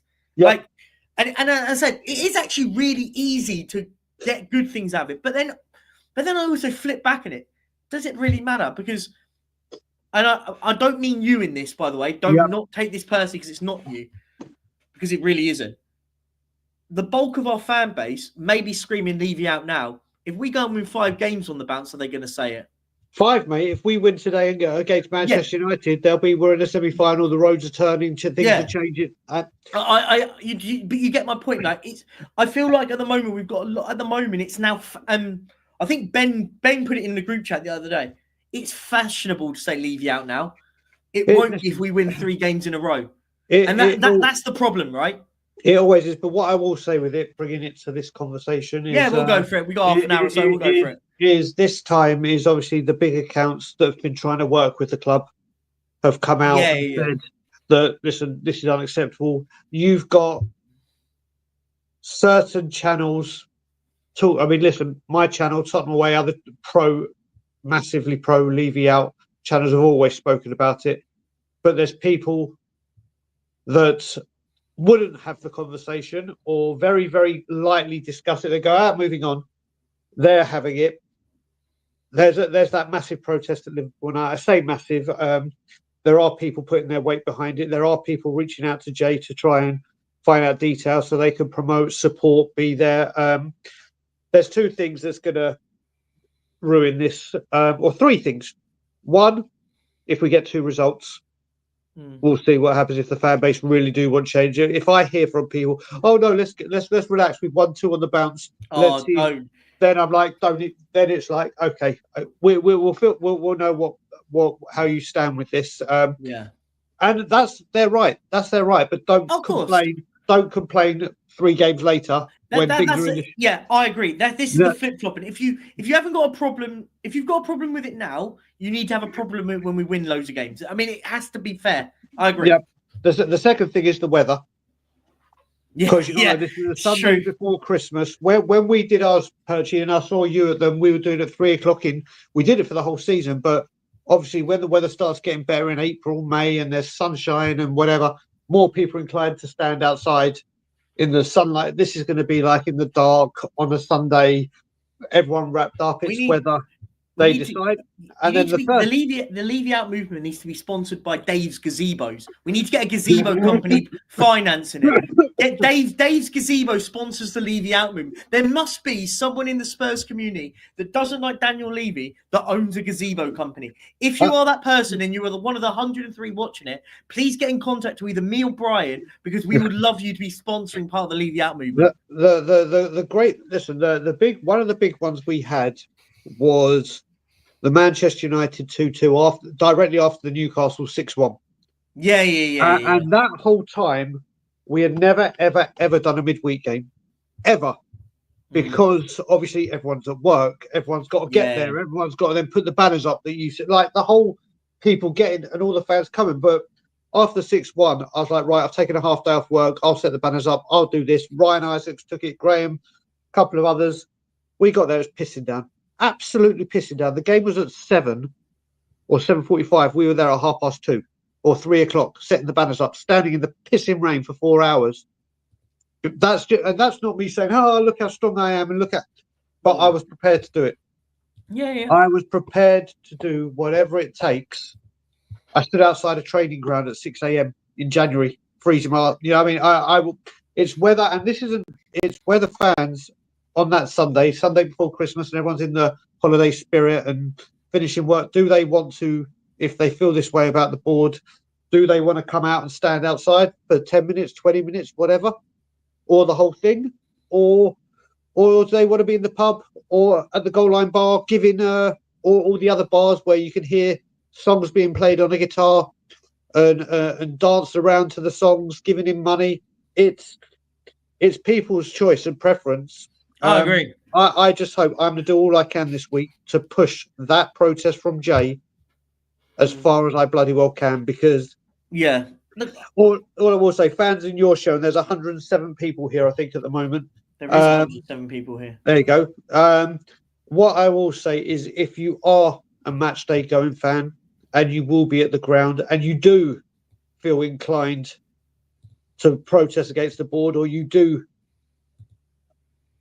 you've reached that breaking point, whether it's just now or whenever, if you are there, please go lend Jay support and the others. If you are a non-match day going fan, and I know it's the Sunday before Christmas, there's also one at the Wolves game as well, just before New Year.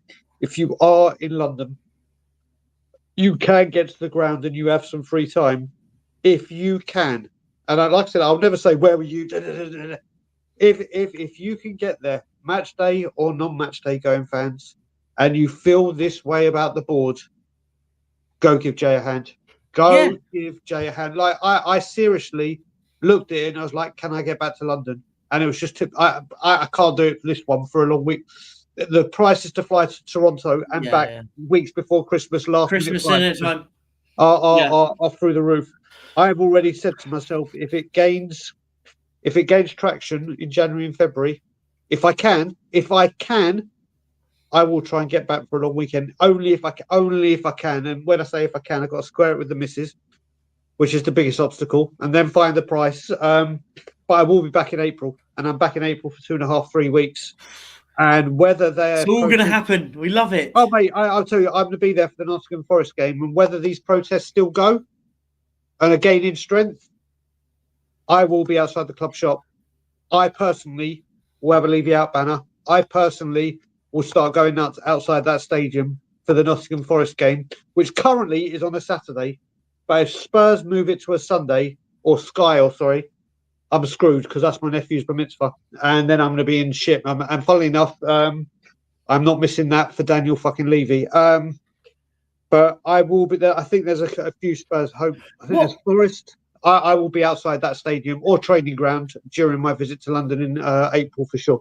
What I'll say on this, guys, like, and you, everyone in mind, Brian, you know my feelings on it. I think not giving this guy money is my form of protest. I don't spend a penny at this football club, and that for me is the only way. For me, I feel like I'm doing my part by not contributing to the problem. What I will say to everyone, if you're going to the game and you don't want to protest because you don't feel it's right for you, whatever, just go over and chat to the guys. Have a chat. These guys are very approachable. They'll help you out. Like, ignore the stigma that is that these protesters are the bad apples. This stigma gets portrayed very, very quickly, and it is just untrue. Brian, I went over there, and that was when me and you first actually met in person, and we had a chat, and we were there. We were chatting for about half hour to an hour or so. We were just having a chinwag. If you're going to the game, go over and just chat to them. Look, you'll probably actually agree with a lot of what they say. You may not feel like protesting for you. You feel like you're not comfortable doing that. And look, people can be very, very pro Daniel Levy out and not feel comfortable to protest. That's fine. Approach him, conversating with the protesters that are very active with it. is a very, very positive step. And I think it drives movement. Don't have the stigma. I think there's the stigma, and I know this is coming through the club. The club will portray the stigma of the protesters as toxic, negative, ungrateful fans of the club. The club will push that narrative because it suits the football club's narrative to do that. Don't fall down that of the propaganda from the club and from big accounts. And it's actually the big accounts now that are starting to sway into this slowly. It's getting there. As I always say, just give people time of day. Look, there's quite a few things I'm going to add here, Perchy. So first of all, it's already happening now. People like myself, when we start tweeting and getting very, very active, I am 100% on the Spurs social media team watch list. So when I tweet, I've got everything. And that's not me saying, "Oh, what a big man I am," what blah blah. There's certain people like myself, Billy Carnes, and other big people that or not big people, but accounts that regularly and just constantly keep promoting this stuff or feeling this way. It gets watched, and then all of it, when you know it, all of a sudden, since I've been quite quiet, as in since the summer window, I've not used the hashtag Levy Out. I've been putting Levy Out's content out on Twitter, but I've not used the hashtag for two reasons. A, because everyone uses that, and it's got such a bad rep now because of fans that get violent and abusive with each other. So I was like, I'm distancing myself from that, and I was hoping it wouldn't get picked up.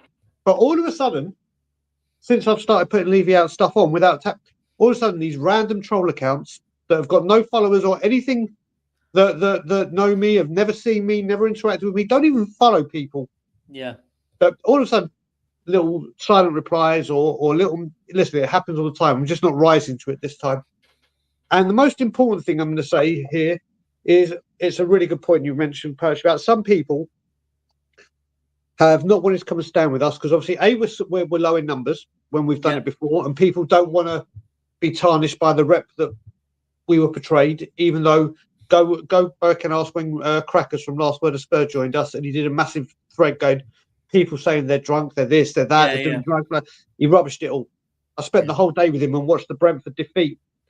Watched it in the public, top man. For people that don't want to stand there, or I know for a fact from when we sing Levy Out, when I've been in that stadium, the people that aren't Levy Out look at you as if you've just committed a crime against their family. They look at you like a real outcast and really try and think they're giving you the death stare. If you don't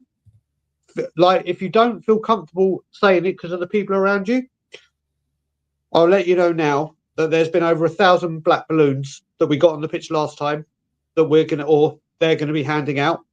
So I think at the moment the plan is on the 24th minute for 24 years of their ownership. Hopefully all 1,000 balloons will be given out. Whether all 1,000 get not even on the pitch, whether some of them take it that aren't Levy Out and are just taking it to minimise it, there will be black balloons. But there's also around 500 to 1,000 Levy Out placards, like little sheep, like poster size kind of things with Levy Out. If you don't feel comfortable saying it, there's going to be plenty of ways to show your frustrations. We're currently at Tottenham on Tour bringing out the line I've wanted to do for ages, a line of T-shirts with Levy Out stuff, whether it be just Levy Out or moments where they've screwed up or whatever. Wear a T-shirt. One of the greatest ways to protest I wanted to do, one of the next things I was trying to do, and I've spoken about with our group, is I would have loved to see that stadium wearing Spurs kits, but only Spurs kits from pre-Levy. Yeah, that would be a very... So if everyone, listen, you can't stop people buying in the club shop. You just can't. As much as I'd love everyone to go, right, that's it, not a penny, never going to happen. No, of course especially, and this isn't a dig at them, especially with the international fans. I get it. They come over, they fly from all over the world. And especially this time of the year, right? Because you take your kids to the football, they want their Christmas presents, they want They Exactly. want their best player on the back like that. We get like, and this is the thing. I've never been one of these people that sits there and has a go at people for buying stuff at the shop. I get it, right? You've got kids. If I had children and I was taken to I the don't have football, kids. I have nephews and nieces. no, but my point is, that's what I'm saying. But if I had Yeah. children and I've taken them to the football and they go, Daddy, I want to buy this. I'm not going to say no, you can't. Like, I'm going to be fine. We'll buy one thing at the shop. Like, look, I get it. I get all that, and I would never have a go at anybody for ever doing that, right? Because that's just not how it works. Like life isn't like that, right? But what I would always say, Archie, this is the thing. I broke a family tradition. I broke a goddamn family tradition because all my nephews and nieces, we have a tradition in our family that I can't even. I need to speak to my dad to see how far it goes back. That when a baby is born, the uncle gets the baby something from the Spurs shop, like a Spurs baby grow. That when they go into their little thing next to the mum for their little bed or whatever you want to call it in the hospital, the first thing they have on them is a Spurs baby grow. For Isaac, Noah, Joseph, they all got them from me. Yeah. First shop, bang, have my money, done. Then we had the season where we signed no one, and Levi and Sophie came. They've got nothing from me, not a single thing, because I've had to break a family tradition. But that's me. That's how I stand, and I don't expect everyone to be like myself. But where it is, you've got DHgate now. You've got my friend Rachel who does her own stuff. Yeah. People are biased, so you can do it. You can do it, but I completely understand international fans or people that aren't leaving out to go in. I totally get it. Can I tell you a little story? Yeah. So, you know the club in Italy, Atalanta. Do you know what they do? Do you know the story of what they do for like newborns? No. Anyone born in Bergamo, which is where Atalanta play, yep, they donate boxes of baby football Atalanta kits to them, and every baby born in Atalanta, born in Bergamo, are given a baby Atalanta kit. Like, and they say that's the way that we have such a passionate fan base, because we make sure the children support the club of the region as soon as they're born. You get an Atalanta kit, and that's how they created such a massive fan base. It was just when you were talking about when the little ones and you'd buy the little ones. But that's the thing. Clubs go out and give them to children at times. No, this is the wonderful thing. And like I said, going back to it, that was the next move that I was going to try and promote, to get everyone, or as many people as possible, to wear pre-Levy Tottenham training tops, the Umbro ones, the Kappa ones. Kappa may have been with him. 2005, yeah, it was with him. But the Humbro, the Pony, the Humbro, the Hummel, Humbro, or Hummel. And do you know what's good about it? We can, and if obviously people, because the first argument with that would be, well, one, people may not have them. There are very, very good fakes that you can buy now on pre-Daniel Levy kits. So there is ways you could where you only pay 15 quid and you can get them from...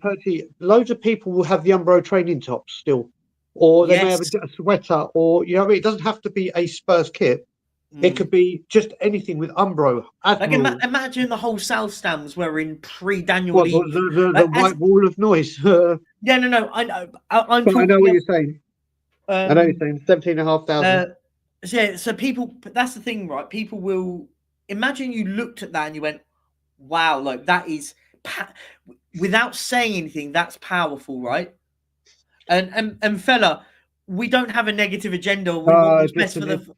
I know you're an idiot. You're an idiot. It's fine. But what I love is you've waited 5 minutes to put your comment in, my friend, because you've had to hit subscribe. Wait 5 minutes to tell me I'm negative. But do you know the funny thing is, he's sitting there. No, bring it up. I just want to show you one thing as well. He wants to do that. He's got a Gareth Bale Real Madrid photo. Yeah. Okay, if you're being sarcastic, that's fine. But you do realise we get this a lot. So we will always be questioning anyone that puts up. So many people come at us and go, no. Oh, sweet. Okay, cool. All good. That's all fine. Good, brother. My apologies. That's fine. No disrespect. It's just because we get this all the time, and people will come in, subscribe for a moment, and then go, "You're negative." It's like, hang on, you've wasted 10 minutes of your time to just tell me that. But look, we just have an opinion, right? Look, by the way, our opinion is what we think is right for this football club, because we think this football club can be a successful football club.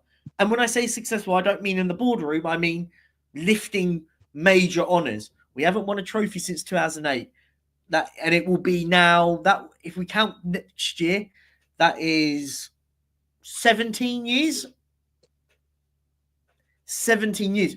We're creeping into the era now, Brian, where generations now have never seen Tottenham win a trophy. There's going to be kids that will be legally able to drink next year. The year after, sorry. Legally allowed to drink alcohol and have never seen Tottenham lift a trophy. Let that sink in. That's a damning indictment of this football club. And you know what it is as well? It's not even the case. Yes, the trophy drought needs to be broken because it is unacceptable. And when people go, well, why is it unacceptable? You don't have a divine right. I'm like, do you know what? We won a trophy every decade. Yes. Until last decade. And now we're halfway through another decade. It's not a divine right, but do you know what? In the decades prior, even in the 90s when it's poor, even in the 70s when we got relegated, Spurs would compete for an FA Cup. You would dread getting Spurs in the FA Cup. You'd be like, oh, shit. The one team you don't want in the FA Cup is Tottenham Hotspur. It's got to the point that it's just really, really bad. I've seen us, put it this way, I'm 45 years old. We won a trophy in 81 when I was one going on 2. The next year, obviously, 2 going on 3. And then 84 when I was 4 going on 5. We then won 3 trophies, 91, 99, 08. That's it. 45 years. 45 years I've been on this planet. This club has won 6 trophies. Yeah. There's people back in my dad's age or whatever that are still waiting for more trophies, but they've seen it. They've seen leagues, Europe glory, FA Cup glory, League Cup glory. Mate, I get it, and this is the problem, right? This is the issue that I've got. Is, as I said, we're now getting into a different era, right? I always said era of supporting football. Football's now changed from what it was when I was growing up, massively from when you were growing up, right? And and that's not to say that you're massively older than me. You look a lot better than I do at times. I look a mess half the time. But what I would say though is that we now got eras of football fans that the nonsense of like Tottenham don't win anything. That has now become, because we haven't won anything recently, that has become factual. I saw something the other day on Instagram. I think I followed the hashtag Spurs on it, and someone had tagged that in it. And it was one of those circle graphs with the Champions League, the Europa League, and the Europa Conference League. And it put clubs in which one had won both and all of them and all that lot. Right, I had that one.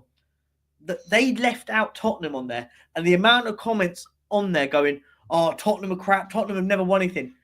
I just left a comment. Didn't get any views. I went, you do realise Tottenham have won that one and that top left twice. But because now we're at an era where people don't realise it, because we've now allowed the narrative that we don't, because equally, do you know what equally happens? We're equally not proud of winning those as a club.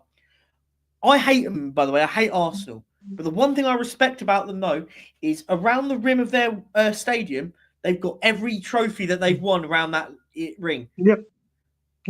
Whether or not I like them, don't like them, at least that they every time a player walks down that pitch, they have to look at every trophy that this club in their history has won. We don't have that. We don't even have it on the LED boards that fly around. No, we have promotions.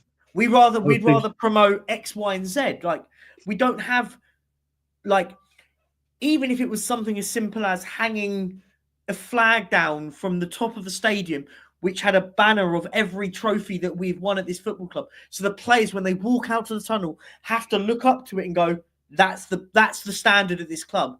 Yep. We've allowed these owners, and it comes from the owners, because that's unfortunately where it's at, right? And this is what I will agree with. There is no appreciation. I'll use Nottingham Forest. Nottingham Forest celebrate winning the European Cup. And that was donkeys years ago, before a lot of us were born. Can I send Dan the link? Yeah, cool. I think, send that. Dan's welcome on there. Of course it is. I'll send Dan the link. 1 second. Let me just WhatsApp it to him. Dan, it's coming your way in a matter of seconds, brother. Brilliant. Welcome, man. Of course, man. Right, not that one. I've got so many Dans. There he is, Mr. Gaze. Dan, you should have it, buddy. Go on. No. But I use Forest as an example. Forest absolutely live and breathe. Fans that weren't even born, and there's a lot of them. This isn't a disrespect, by the way. This is actually a real respect thing. Know that team that won the European Cup. Know Brian Clough's team that won the European Cup, player name by name. Kids growing up are taught that. We have fans at the moment that don't even know who Keith Birkinshaw is. And I'm not disrespecting that, by the way, on people that don't. They don't know who the legends of our football club are. Like, they don't know it because we at the moment do not give credence to our history. As a football club, we do not respect our history. We remove it. And we don't. Again, Chelsea, another football club I despise. When you walk into, I always get there. Stamford Bridge. No, not Stamford Cobham. Bridge. Cobham. I always say Carrington in my head, and I know that's Man United. Yeah, Cobham. You go into Cobham. Do you know what they've got when you walk in there? They probably they've got a wall that says the trophies they've got the walls of all the trophies that they've won. Yep. Liverpool, when you walk into Melwood, they've got that big placard on there, and every time they win a trophy, they add another one of them under each one. Yeah, because the first thing you walk into these elite football clubs, because that's what they are, Arsenal, Chelsea's, even at Man United do it. You walk into it, you breathe history. You breathe success. Whether or not they're successful at the time of it, that is the priority, and that will always be the priority. I don't know. One of the arguments, and this I love getting into this argument with people. I am disgusted that in that Tottenham Hotspur Stadium, there's no white lettering saying Spurs or THFC or coins and it's all because of obviously. We've got to promote the NFL. We've got to promote. This isn't just a Spurs stadium. It's got to be a neutral stadium, hasn't it? But then I have fans telling me it's ugly. I'm like, what are you talking about? Nah, mental. There is no someone put on that. I can't remember what boxing fight it was, but it was a boxing fight a couple of years ago, and there was a guy. I can't remember who it was that was inside the stadium beforehand and whatever, and he goes, apart from that cockerel at the top. If I showed you this stadium and no one knew who it was, like you didn't know the Premier League or whatever, or you did know football, but you weren't that up, and you said, what stadium is that? How would you identify that stadium? You took the cockerel out. It's just another stadium. Yeah, of course. But that was by design. The thing is, do you know what's amazing? I love the new narrative spin, by the way, on the name as well, because they go, well, we want to keep the Tottenham name in the stadium. No, the reason why is because you haven't been able to manage to get someone to buy the rights for the name of the stadium. We're not like when I hear this nonsense, I'm going, who believes this? There's people out there that believe that Daniel Levy thinks that the reason why he wants to keep the Tottenham Hotspur Stadium as the name is because they want to keep Tottenham as part of the stadium. Mate, we're not stupid. We're not stupid.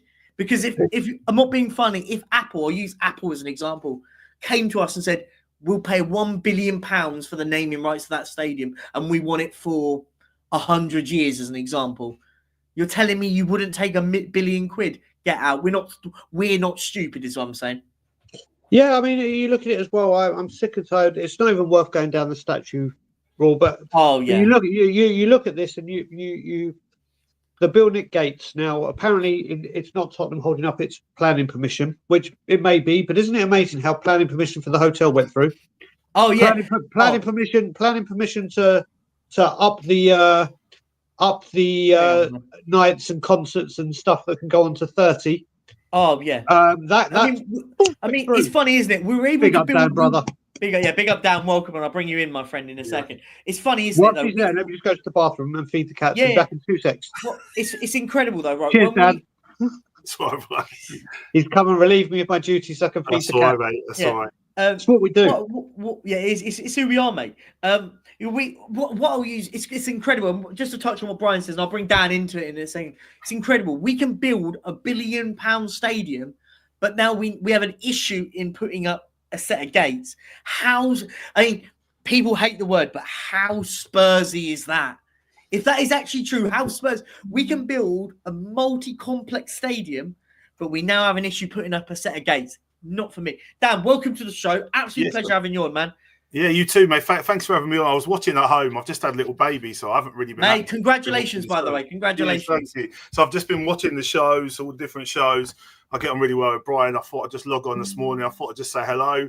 And the missus said, go and say hello if you want to. You haven't done it for ages. So I thought I'd come and say hello. But great show, by the way. Well done on everything you're doing. And I love it. And I always say to Brian, I'm not leaving in, leave you out. But the difficulty I have is we have a great football team there with the best stadium in the world, the best training ground, with a championship squad or a mid-table squad. And it just annoys me. You know, I call ourselves Heartbreak Hotspur. Correct me if I'm wrong. We haven't signed a world-class player since Jurgen Klinsmann in their prime. So I know people will go, Harry Kane, Bale, but they weren't in their prime when we signed. And we didn't buy Harry Kane. I get your point. No. We didn't buy Harry Kane. We created Harry Kane. I agree with you, by the way. No. You know, and it frustrates me. The DNA of the club's broken. You know, we can sit and smash Ange and whatever we want to say, and every manager, but really, it must be something to do with the mindset of this club, because every player that comes in looks terrible. You see him everywhere else. Look at Basuma. Basuma for Brighton was probably one of their best players. He comes to us, he's terrible. Yes, he scored a great goal. Thank you, guys. He scored a great goal, and after the balloon incident. I watched him in all the UEFA Cup games. Sorry, I call it UEFA Cup, but I know it's called something else now. But I watched him. We were lucky to get through them games. We were terrible, and he was getting tackled left, right, and centre, robbed for the ball. And I was thinking, come on, Basuma, do something. These are like League One, League Two teams, really, for us. As I said to you, I think it's a psychology thing. Is this for me? And I think the whole Levy Enoch out thing. I stand with Brian on it. For me, the only thing is it's not necessarily the problem. It's an ideology change at the football club. You could get rid of these owners and bring in new owners. They would have they will keep the same ideology, because it's like, if it's not broke, don't fix it attitude, right? And they're making money, aren't they? They're making loads of money. What you want is an ideology change, is where someone comes and goes, we're making loads of money. We don't need to worry about that. Let that process happen. What we need at the moment is a structure in place that success is living and breathing in this football club. Without doubt. I want statues up of legends of this football club. I want in our training facilities showing that massive wall paintings of players that won the UEFA Cup, players that won League Cups. All this stuff has to, every room you have to walk in, there's someone lifting a trophy. So you are subliminally mindset is we are built to win here. We don't have that. And that for me is the biggest change. I want to see an ideology change at this football club, where you go, we will have things hanging in the stadium that are quotes from us winning UEFA Cups, League, whatever it does. Insert whatever trophy. It doesn't matter what trophy it is. We need to rid the mindset of this club that the Carabao Cup is a Mickey Mouse trophy. It's not. It's nonsense. We need to get away from that, because you look at the biggest club in the country, and they're not doing great at the moment. Do Man City write off big trophies, little trophies, if you want to call them that? No. I can't remember whoever it was, right? Someone in the chat whoever made the comment that I want to say it was Jose Mourinho. I could be wrong. Someone will quote me if I'm wrong. When we won the League Cup, or that was the one that started it all. Of course, it might have been Mancini, actually. Someone might when we won it was Jose. It was Jose. Oh, thanks. Tell me your tats, mate. Yeah, is Brian taking me to the toilet with him? I'm now in the kitchen watching two cats eat, but they like to try and eat. They bully each other and try to eat each other's food when one's finished. So I'm just on cat watch, and then I'll be with you. But I've got my mic back on now. But he said that was the one trophy that kick-started a reign of terror. When I say reign of terror, as in winning it all. Jose did that at Chelsea. And you look at other managers. Pep Guardiola, first trophy won at Man City, League Cup. First trophy Klopp won, FA Cup. Yeah. First trophy Wenger won. Oh, God. What's that? There you go. Look, we're getting the He's talking to the cat. Sorry, apology. No, I'm talking to my wife because my wife is like Dr. Dolittle, and the cat talked to her, so she's just separated the cat. So now, do you know what? Now I'm coming back and totally with you. I think I look at people poo-poo the FA Cup. Now, if you look behind me here, I remember this FA Cup. Like it was the first trophy I remember us lifting, and people poo-poo that cup. Like, don't. It makes me sick when I hear it now. I would take 14th on the cup, right? I'm telling you now. I don't care about the league. We're not top 4 material. We're not winning no league in the next 3, 4, 5 years unless we really sort ourselves out. So let's look at these trophies. The FA Cup, UEFA Cup for me would be the prime one because you get the same result as top 4 anyway, don't you? So I don't understand this. You know what I mean? It just winds me up. Dan, you're right. And do you know the one person, and I love him to bits, by Kuva is spot on with this comment, by the way. I love Kuva to bits. Absolutely spot on. And I agree with him. Spurs should be the Sevilla of England. The Sevilla of England, where they know Sevilla aren't going to be knocking down the big boys at the top in Barcelona, Real Madrid. So what do? Europa League. You look Copa del Rey, Europa League, Copa del Rey. Like that's what we should be. Look, would people be taking the mick out of us if Spurs had won 5 Europa Leagues in the last 15, 20 years? Nah. Would they be taking the mick if we'd won 3 or 4 FA Cups in that period? No. So it's funny, isn't it? Because all I hear is if Spurs won the League Cup this season, rival fans will go, oh, that's all they won. I couldn't care less what rival fans was. When did that become a narrative that we care what rival fans think? I want to win a trophy. We should want to win a trophy. That should be the priority of our football club. That's right. That's it. I mean, I'll be honest with you. I've been studying Spurs quite a lot. I know a little bit about football. And I watched us in that Chelsea game. And we wasn't great, but we come out a bit like lions, didn't we? We went for it straight away. And we finished like sheep, didn't we? And they absolutely tore us apart. And it showed the gulfing class between the two teams. Do you know what I mean? And I just looked and I thought, this is bonkers. What is going on? And I'm at the point now where I'm either falling asleep, probably because I'm getting late nights with the baby, but I'm also just switched off from the game now. It's absolutely boring. I've been like that for a while now. And it's boring. I did it under Jose. I was like, this is terrible. I can't keep watching this, And the problem is I understand high press football. Let's play it. But we've got to have a number 6 or we've got to play 3 at the back if we're going to play this high press football. Because we leave exposed. If Van der Ven's not playing 2 very slow defenders, don't we, Brian? Yeah. And I have to say, Dan, just taking this off topic for a second, I'm sure we had a verbal agreement. All right, you might not have been listening when I said it. That photo behind you is coming to Toronto. Now, I'm sure I had a conversation, probably in my dreams, that's coming to me. Yeah, you did. I was debating whether to put this one up. Old Mickey Hazard, he signed up a shirt. Oh, mate. So top guy for them. You can't put mate. Oh, that man. But no, you're right in what you're saying, Dan. I just wanted to touch on something as well. When you just talking about old managers and walking into stadiums, you look at Liverpool. They still have quotes of Bill Shankly all over the place. You look at Manchester United. It's Sir Matt Busby and Alex Ferguson plastered all over it. There's just nothing. There's no Bill Nick. There's no Birkinshaw. There's no Venables. There's nothing. There's no inspiring. Brian, sorry, I just jump in like it's my channel or something. No, just what's he doing? He coming in here and just starts talking over. No, but I think it's done by design, right? It's all done by design. It will be. Do you know what? It sounds horrible, but I genuinely think this is the truth. The club want to lower the standards of our history so people, younger fans, can accept us not winning stuff. In a way, look, someone put in the chat earlier, Newcastle haven't won anything for donkey's years, right? Use that as a ballpark. Our club kind of want to be that now, where we want to show that, do you know what? We don't win anything anyway. So that's the level we want to be. That's the level we're going to be at. Like, and it comes across like, as you say, managers and players of yesteryear that won stuff at this football, the biggest trophies of our history, we don't respect them anymore. Like, look at the way we treated Mr. Tottenham, David Pleat. Look at the way we treated David Pleat, by the way, Mr. Tottenham. Like, it's mental. Like, a load of other like ex-players and stuff have come out and said all this, like, and how we treat them. We should be laying down the blue carpet. I was about to say the red carpet there, the blue carpet for these legends of our football club, and it's a shame really because it's not acceptable.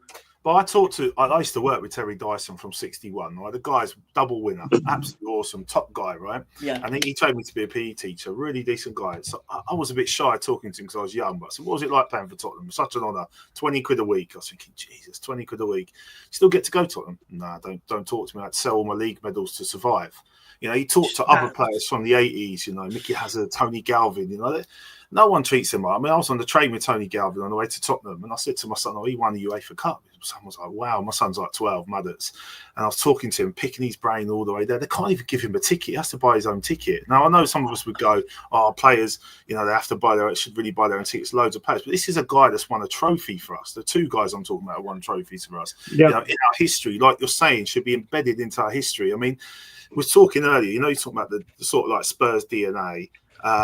And it like for me, I go to the under 21s or under 23s, whatever you want to call it, in Stevenage, right? Now I see the academy, boy called Mundell. He's now at Sunderland. Was unbelievable. Yeah, we let him go to some Dutch. Belgium. He went to Belgium. No, he's at Sunderland now. He's now He at went to Sunderland. Belgium, but now he's at Sunderland. So I watch him. Obviously, there's Alfie Devine. There was Matt Craig. There was all these players. Now, unless you give them a chance, I know you said this earlier, unless someone gives one person a chance. Like, when we first see Harry Kane, right, I thought he was a championship striker. How wrong was I, right? I'll be honest with you. I think most Spurs fans would probably tell me the same, right? No one would have gone, I'd be the best striker in the world. And I just think you've got to give them a chance. You've got to. You know, you gave Winks a chance. You gave all these others a chance. And it just, you know, all right. Dan, you know what? If Ange Postecoglou had come out this season and said, right, the plan is this season, like Arsene Wenger did, when Arsene Wenger moved and they moved to the Emirates, and I had so much respect for Arsene when he said this, he publicly came out and said, right, until this stage was paid off, players are going to leave. We're going to go, but once it's paid off, so we're going to have to sell the big stars. You're going to see youngsters, and he stuck to his word. They may not have been as successful with the board spending it, but if Ange Postecoglou come out this summer and said, right, guys, listen, this is going to be a bumpy road this season because we are going to bleed the youngsters. You are going to see a lot of youngsters playing. We want to give them the experience so they're ready to go. A lot of fans will go, do you know what? You said this is what you're going to do. The results, you've come out and told me as a team this season, it could be a bumpy road. We're going to try and get these youngsters nurtured and they're getting them the experience. I think a lot of this fan base would be like, right, okay, fair play. Yeah. May not still be happy, but it's like there's a reason behind it. You want some communication, Brian, don't you? Because for me, I don't even know what we're looking to gain this season. Like, it sounds nuts. I don't know if you boys ever played FIFA. I used to play it as a kid. It gives you a criteria of what you have to do that year. I stopped it this year. I couldn't play that game anymore. Yeah. Way too much for me, man. If someone come out, like you just said, Brian, if someone come out and said, right, guys, we want to rebuild for the next 2 seasons. Be patient with us. We'll do lower ticket prices for a start. So you give something back. So it's not kicking the balls. You give something back. We're going to bring through youth. You're going to see, we're not going to sell them to Real Madrid when they become good players either. We're going to build something great here. Back us, support us. We'd all be like, do you know what? Great. But there's no communication. You hear these fabricated sort of conferences that are all staged, that are absolute waffle, aren't they? Yeah. And it does my nut. And then, like I said, I'm not leaving out. I don't really care. I just want my football club to show passion and pride, including the players on the bloody pitch, because they really annoy me. And, you know, it's been going on for about 5-6 seasons. Just before Poch was going, we started to lose that passion and pride on the pitch, didn't we, you know? And up and towards the Champions League final. But I just want to see someone fight for that badge, you know, and show us how great they are. And you talked a bit about Maddison earlier. I mean, I've seen nothing from that guy, you know. And there's a reason why top clubs didn't go in for him. There's a reason, and this is the reason. I just want to touch on something you said earlier, Dan. Yeah. I want to just sort of touch on something earlier because I think it's really, really important. And we can move on to something for it because when you said about Tony Galvin having to sell his medals. Terry Dyson.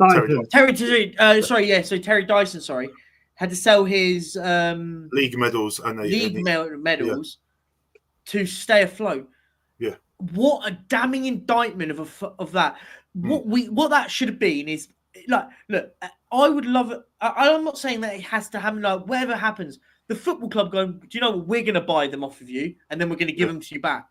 Yeah. We're gonna buy them off you much more than whatever it is. We're gonna give you, insert the number, whatever it's gonna be, and then we'll give you those medals back. Those medals should be his, and they should be going down to heirlooms of his family. That's right. Like, look, I'm not suggesting. Look, I don't know people personally, but these are legends of our football club.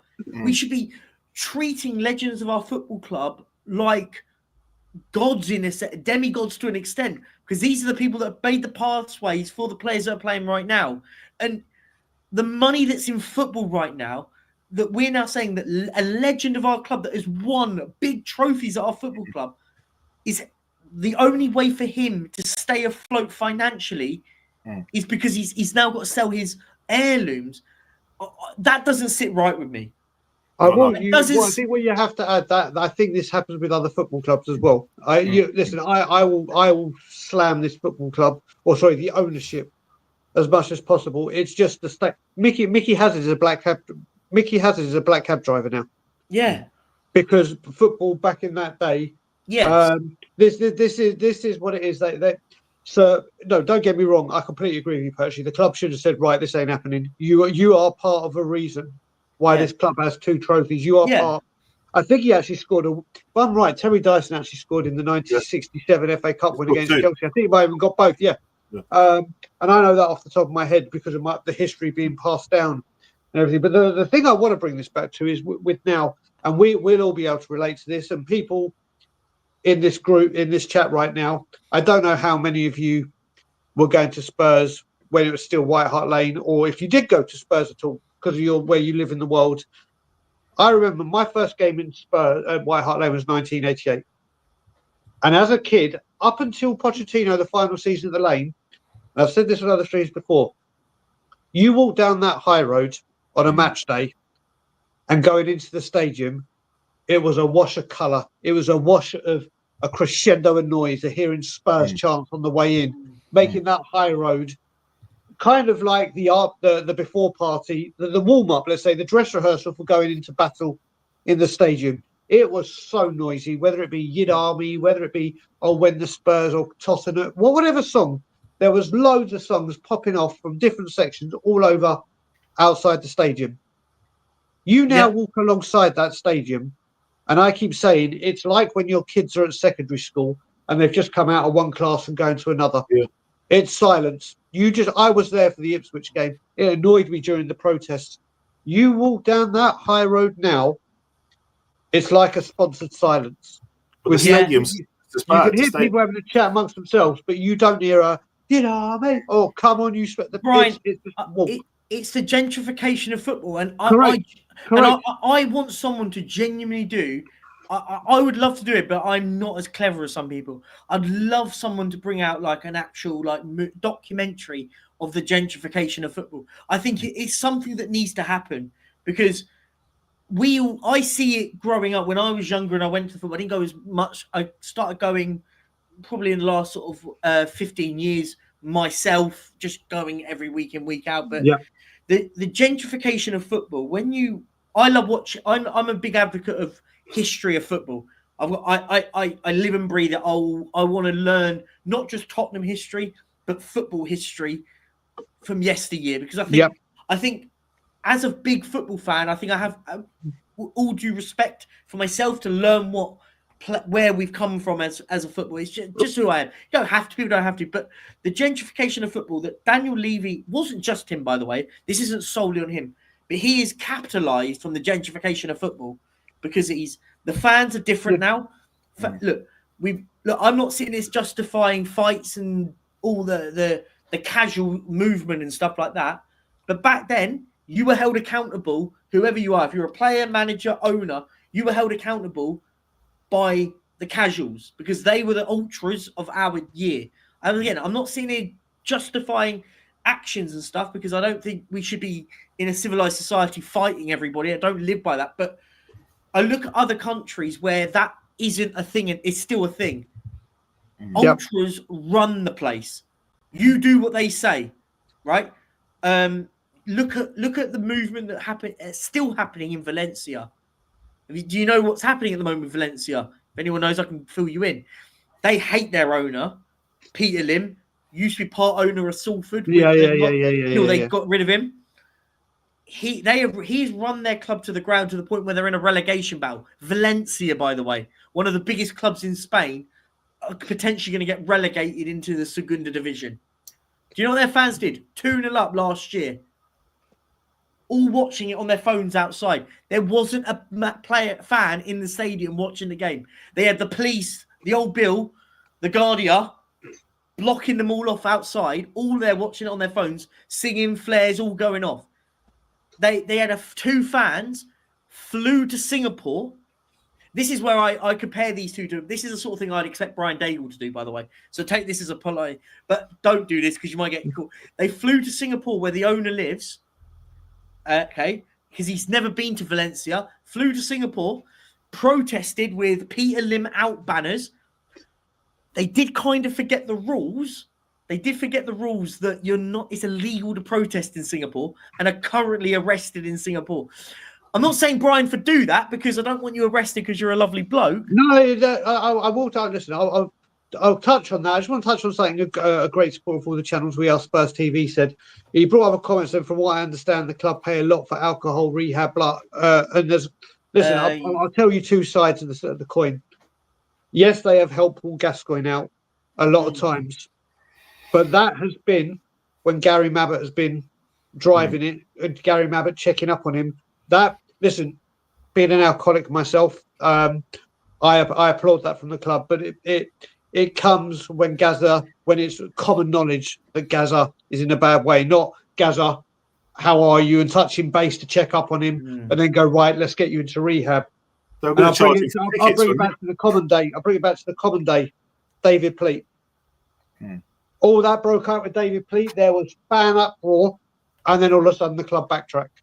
Yeah. So the club don't do it out of the goodness of their heart. There's a PR opportunity, and they didn't listen. But what I will say, is before I get onto that protest thing you were mentioning, the club Tottenham Hotspur do a lot of good in the community. They do as a club. I can't not, whether it be against knife crime, the food banks. Their food banks is a big one, isn't it? They do it every year. They do. Listen, that can't go under the radar. Like I said, I will bash this ownership every single way I can. But I also need to show that I can show that, yes, the club stood up and did this, and yes, the club stood up. Big up, Susie. Hope you're good, darling. Big up, Sophie. But getting back to the protesting, listen, I've got fans this side of the Atlantic that are prepared and ready to go to NFL headquarters and protesting outside the NFL. I've got fans asking me where they can get banners in time so they can take Levy out banners into their NFL teams' playoff games or remaining games. Next season, it's going to be a big thing where this will happen. There are fans across the world that can do things now. We've always said, and you know some of the people in that Levy out group, Perchie, personally, there are people there that are old school, hardcore, die hard, and will do anything to try and force this ownership out. But the one thing we've said and one thing we've stood by is everything Tottenham associated is fair game. Whether it be Lily White House, whether it be the training ground, whether it be outside the stadium, outside the shop, inside the stadium, anything Tottenham orientated is fair game.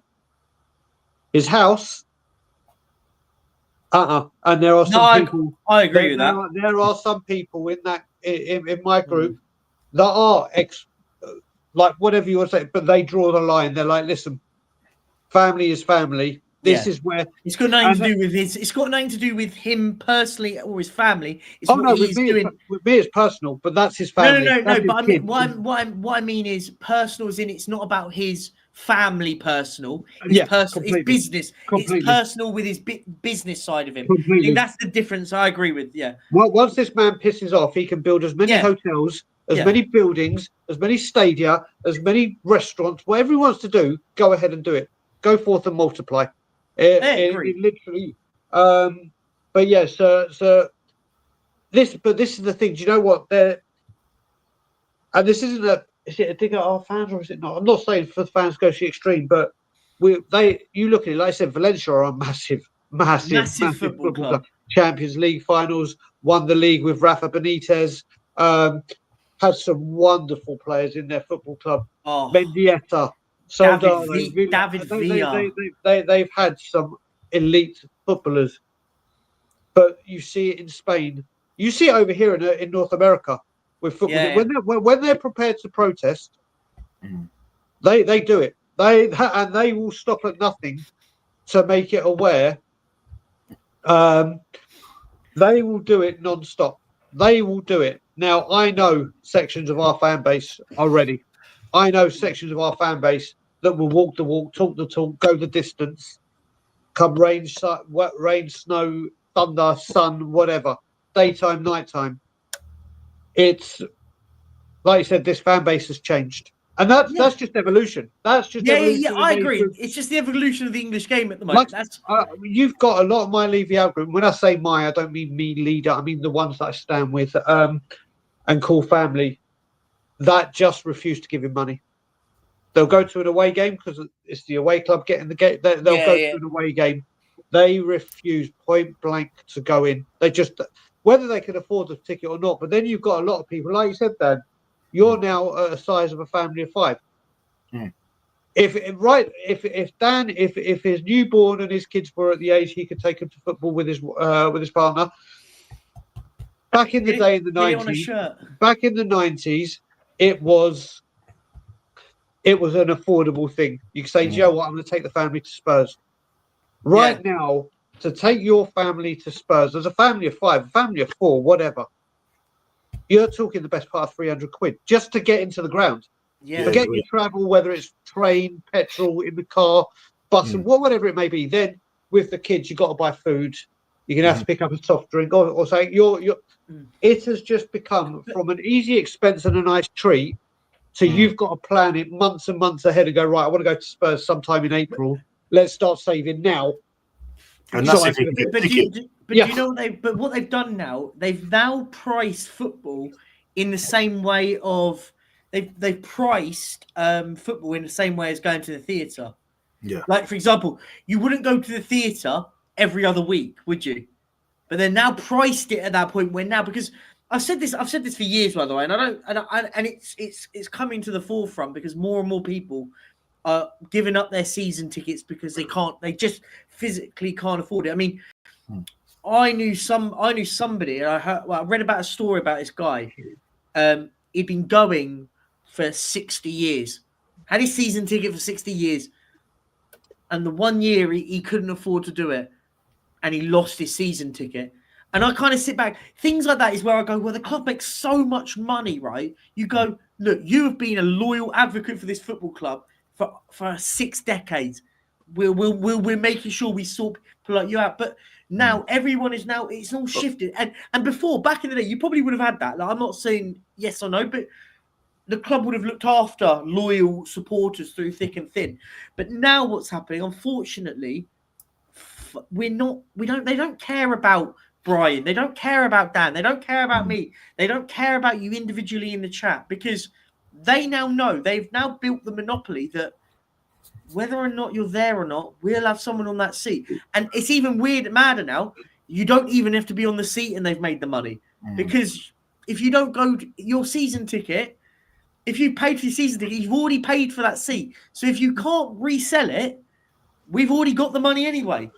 So but this is the thing. Back at this, is the thing, Perch, what you got to look at it as well is back in the day at White Hart Lane, and obviously we're in a different time, but I'm talking prices wise and remember how everything is going to go to support the team, but everything for the team has gone down, but everything for the fan has gone up.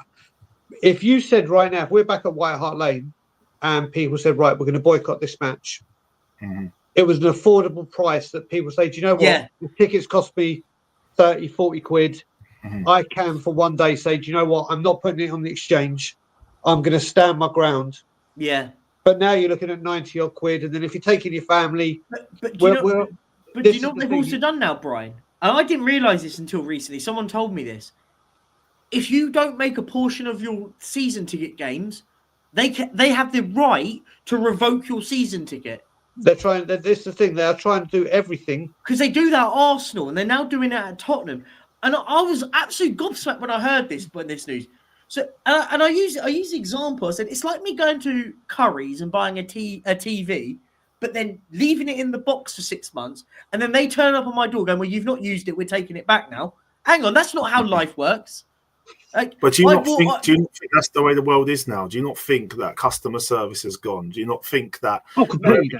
You know, like you look at the world. You know what I mean? We live in a world of hate in a strange way sometimes. Yes, and no. Customer service hasn't gone. What it has done, though, the individuality of customer service. For example, when pubs are getting closed week in, week out, you go to your local, you have that personalised customer service. You walk in and you know Gary behind the bar, and he asks you about your kids, you ask him about his kids, you sit there and chat for an hour. That's I call that personal customer service. Yeah. Whereas if you go to a restaurant, you don't know the person, but that waiter will give you good customer service. They don't know you, but they're giving their service. That's just like Tottenham may have a good relative. I don't think they do, but they could have good customer service. They've lost the sort of level of personal customer service. I knew somebody that had to fight for their season ticket because they got the dreaded C word. Really? Let that sink in. Fighting for your season ticket because you're basically sat in a hospital for 6 months fighting to clear one of the most deadliest diseases in this world. We shouldn't be in a world where that is a thing anymore. Like that's meant. Like, do you know what I mean? Like that's the sort of thing where. And do you know what the thing is though? The club love proper PR and stuff. That's the sort of thing I thought the club would be about, right? Individual things like that. That could give a little humanizing moment to our club where you go, do you know what? Look, you can put it up on their they can put it up on their socials where they go, look, we're gonna address this situation, and we use it as propaganda. But at least I go, do you know what? At least my club gets it that us individually matter to them, whether or not we're still a number. We will always be a number to them, but at least they understand it and get it, right? But look, we could go on forever talking about it because there's so much things I would love to talk about. But guys, look. I want to wrap up in about 5-10 minutes. Are you good for 10 minutes or so? Yeah, good for as long as you need, brother. Only because I've got to do some more recording for Perchy de Glory, by the way. And if you haven't, keep up to date with the series. There's some twists and turns that I've recorded yesterday. I'll tell you what, sitting there doing 4 hours worth of recording, talking to yourself for 4 hours, it half to kill me. It's proper draining. But they're all coming out. They're all premiered. So every day, Monday to Friday. Make sure you go over and check it out. But Percy, I've just wrote a book and I'm dyslexic, so I've had to do that with talking to a ghostwriter and then listen to it back, so I know what you're saying. Fair it's play. Hard work. I'm dyslexic as well, and my missus, I forget so much stuff. I'm forgetful. I'm terribly forgetful, and I miss words out all the time. Like it's really bad because I sometimes miss typing, like not in. So you say like I am not. But I miss that. In my head I write it and I go, if I go, she just said if anyone could talk for 4 hours, it's you. All right, let's not air me out on my channel here. The missus, the what? You know what? This is the great thing I have that Ilana doesn't come in the comments because I'd be hung out to dry. Like you said, I thought you said 5 minutes 2 hours ago. Yeah, don't. And stuff like that. The other day, Sue, I don't know. I hope Sue doesn't mind. She was like, I'm going to bed. She's tired. She'd work in the morning. And I was like, I can't sleep. We just drawn to Rangers in the other day. I was like, look, let me go on. So I went on to Tottenham away and then I ran. I messed around. I won't be on too long and I'll get to bed quickly. I looked at the time and it's 3:30, whatever, 3 o'clock. I went, I need to get to bed here. I'm knackered. I was like, and he went, I thought you said you weren't going to be on for later. And I went, yeah. I just kept going on and on and I kept talking forever. And I was like, I forgot what time it was. After Bournemouth. That happened to me after Bournemouth. I finished and I was like, let me just do my bit on We Are Tottenham TV. And then I had to go on Chris Cow. I was like, let me just do that and then I'm done. And then I was so wound up in that game. She's like, what do you want to do now? And I was like, darling, I think it's best that we just have a night where you go and catch up on your TV because I am going to be either non-stop on my phone or what do you want to do? I don't give a fuck. I was like, just leave me be. I said, I need that moment just to let it out. Like, I'm much better than I was before. I used to, like, me and Suze used to work together, long story. Don't know what I'm talking about my history, but my past, but we used to work together and stuff, and she used to get the brunt of it at work. So I'd come in, we'd get beaten to insert minnow or whatever, and I'd come in like, and she'd go, "You all right?" But no, I'm fuming. We just lost to Bournemouth this weekend. And then I could see in her eyes going, I'm going to be sat here for an hour listening to about you losing a football team that I couldn't care about, and now I've got to listen to it. And credit to her, she's now a Spurs fan because of me. So I'm the problem. So happy days. Love you, Sue. They should call social services on me for letting my son or my children support Spurs because I met Gaza last year. That's how I met this year. What are you doing to me? And send that photo now comes to me. Send me that photo. I said to Gaz, I said, you owe me money, mate. He goes, what? I said, the amount of therapy I've needed through supporting this club. I mean, I remember saying as a kid, we're such a great team. We're such a great team. We were terrible, really, weren't we? In that pony kit and absolutely shocking, weren't we, back then? And I don't know. I look and I just hope for glory. My son says to me, my son Maddox, he's probably watching this now. He says to me, Dad, do you think we'll ever win the league? I have to be honest with him, probably not. But I still think, in a nutty way, we could win the UEFA Cup this year. In a nutty way, I still think we could win it, you know? What I don't rate this manager, and I've made it very, very clear that I don't rate this manager. But I also have said is it would be very mental. We play so mental that we could win a cup. If that kind of makes sense. We're so crazy. Like, we're so crazy that we could go and win a Carabao Cup because we're so mad, but we can equally get battered at the same time. So it goes both ways for me. Like, but we got to win a cup and then we got to progress. So, like, when we won the cup, that was it 2008, 2009, we didn't progress, did we? We didn't do nothing more. We got to the Champions League final. If anything, we digressed, you know. We let our players flop. If we're going to win something, we then got to progress. Every big club, they've won that League Cup, like you said, and then they've progress. They haven't progressed, have they? And we're not progressing ever. And we get one sort of mediocre player in, make them quite good, and then we ship them off to Real Madrid. So I agree. It's boring, you know. Okay, guys, I do want to wrap up politely. I don't want to. That's okay. Yes. I'll be honest, because I could sit here and chat with you lads for hours. By the way, literally, because I feel like it's a really good chat. Dan, I'd love to get you on again. By the way, good chat, man. We'd love to get you on. I'll get your number through Brian or whatever. He's in the group. Oh, yes, of course you are. Sorry, good point. Yeah, of course you are. What I'll say, let's get score predictions for later on today. Dan, I'll start with you. What do you think the score prediction will be? I'm going to have to go with my heart, so I'm going to have to go Spurs win tonight. So I'm going to go 3-2. I think it'll be a tight game. I think someone like Walker Peters will have a great game against us. So I'm going to go 3-2. I'm going to go with Spurs. I'm going to have to. I can't bet against my own team, can I? So 3-2. No, I get that. Brian, what are you saying? Well, you know what, Dan? I said this a few years ago, and I'm back to this. It's not even betting against your team. There are a lot of people that like to come on shows and go, "Oh, now's a good time to play Southampton," and and say, "Oh yeah, I can," and say the same score every time. Spurs are apparently winning every single game of the season because every time we go, "Oh yeah, 3-0, 1-0, 4-0, Spurs." But I'm done with that. I'm done. We're going, "Oh yeah, Spurs are going to win," mate. I'm being deadly serious with this right now. I think the best we can get is a draw. I'm being deadly serious. I think dribbling is a big problem. You look at Southampton. If you look at our Premier League history at Southampton, in the last 7 times we've been there, and let's say they've been in a relegation battle for a lot of them, we've won once. The last time we were there, obviously the Conte ran, and we threw away a 3-1 lead. The time before that, we were lucky to get a 1-1 draw on Boxing Day.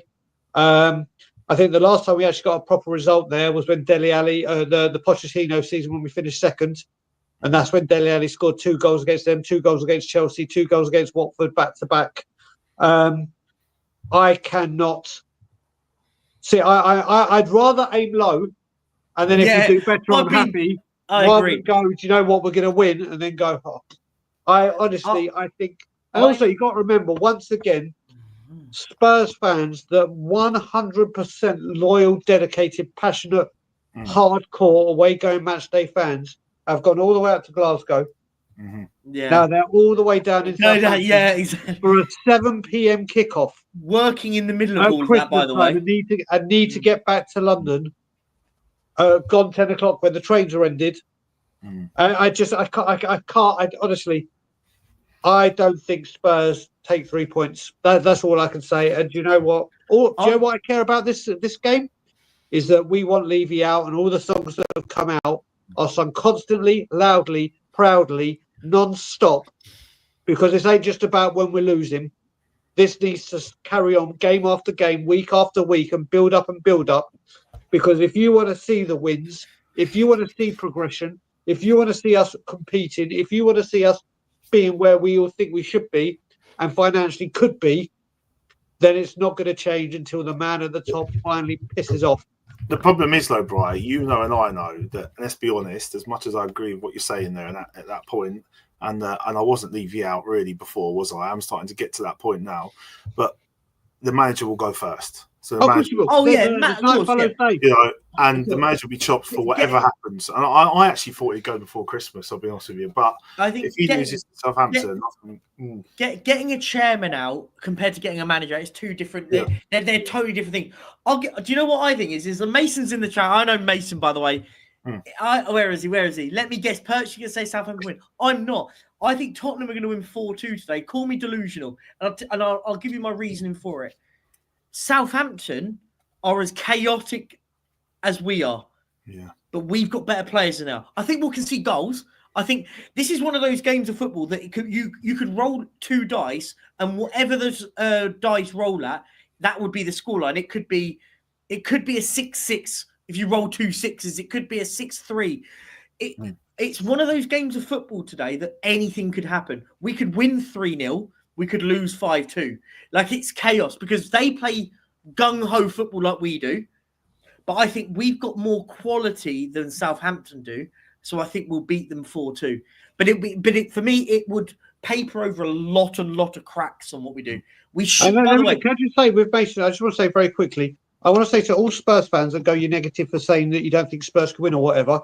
I bet you thought Spurs were going to win each of their last 7 Premier League games where we've won 1. Yeah. No, how's that work? How's Spurs YouTubers or people on social media going, oh yeah, I think Spurs win? Everyone that does that, how has that been going for you? I can't. And the one thing, and I will say this because I can see Scott M talking about Ange out. Yeah. I am going to mention one thing I heard Stel say recently, and Stel was bang on the money. Whatever you want to say about it, is Ange Postecoglou, and I'll probably put myself in as one of them, have defended this guy so much, and so many people are a lot more passionate about him than me, a lot more. But if he gets the chop at any time, and let's just say I think it's a case of when, not if, right now. I think this man is so protected, like heavily protected. There's some people that even I can see the stats. Yeah, I can see the stats, and where the scales were, I was predominantly like this with him in, but it's getting like this, and I've never turned on a manager. Yeah. But I think there are so many people that are so passionate, and I get that. I get they're standing behind it. I think should he go, it could be a huge shot in the arm for Levy out. But I'm not accepting anymore people that say, "Oh, if you don't predict the Spurs win, you're negative. You're not being a real bollocks." How is doing these predictions? I could turn it around and say you keep thinking we're going to win every single game because now's a good time to play that team. And if people say to me, "Oh, but Southampton only won 1 game all season," well, 2 teams have played us that hasn't won a game. Yeah. No, Brian, I agree. This is the thing, right? For me, this is the problem. Is all I hear from people, and I'm not naming names and stuff. There's no point. When I hear is, "Oh, you're negative," blah blah blah blah. I said, but I'm bang on normally with everything I say. Most things I say about this football club, I'm absolutely on the money with because I've seen it. I've seen it all before. I can sit here and say we're going to win every game. Doesn't make me credible, right? I say how I feel, and I've always said how I feel. One thing, no one, whether or not people think I am negative or like whether people think I'm negative, or whatever. The one thing I'm always is consistent. No one can ever change my opinion. I don't do this. We win a game and I think we're great. We lose a game, we're shit. I've never been that person. I've always been like that. I said in the summer, everything that is going to happen right now in the summer, because I saw everything that was happening right now in pre-season. But people were like, oh, it's just pre-season. I said, all the problems that I was seeing in pre-season are unfolding right now. People will go, yeah, but like just, and I said, well, the fact that we've only got 3 centre halves, that's going to be an issue. No number 6. Number 6. No, number 6. I actually said it, and big up Ryan in the chat, by the way. Ryan, he's in the group chat. He knows what I'm talking about. In the group chat with like Kern and them, like, lovely guys. But I said at the time, I said in the summer, three major points after, I think it was the 8th of August. It was the day after, but we must have played a friendly. And I said, this manager has to adapt his tactics in this league because it's not going to work. He has to buy a defensive midfielder. Mm-hmm. And the third one I said was, we can't keep giving away sloppy goals. Mm-hmm. Everything that has happened up to now, we've done all of those 3 things. Look, I love this football club. I don't rate this manager. I will stand by it. I don't rate this manager. For me, I'm at the point of I don't want to see us backing this manager anymore because I don't think he's good enough. If it was me, I wouldn't give this guy any more money at this club. I think he should go and get in someone and then go and back that guy to the hill that you think is the right guy. As I said, I've lost it all with this guy because I just don't get it for me. It is what it is. It's my opinion. I'll stand by it, and I can happily present enough facts to prove that my opinion has credibility. It is what it is. Look, it doesn't matter. And by the way, what I'll always say, Brian, and you know this. Yeah. If you want to support this manager, you're more than welcome to. We live in a society where you have your own opinion. Mm-hmm. I never want to change anybody's opinion.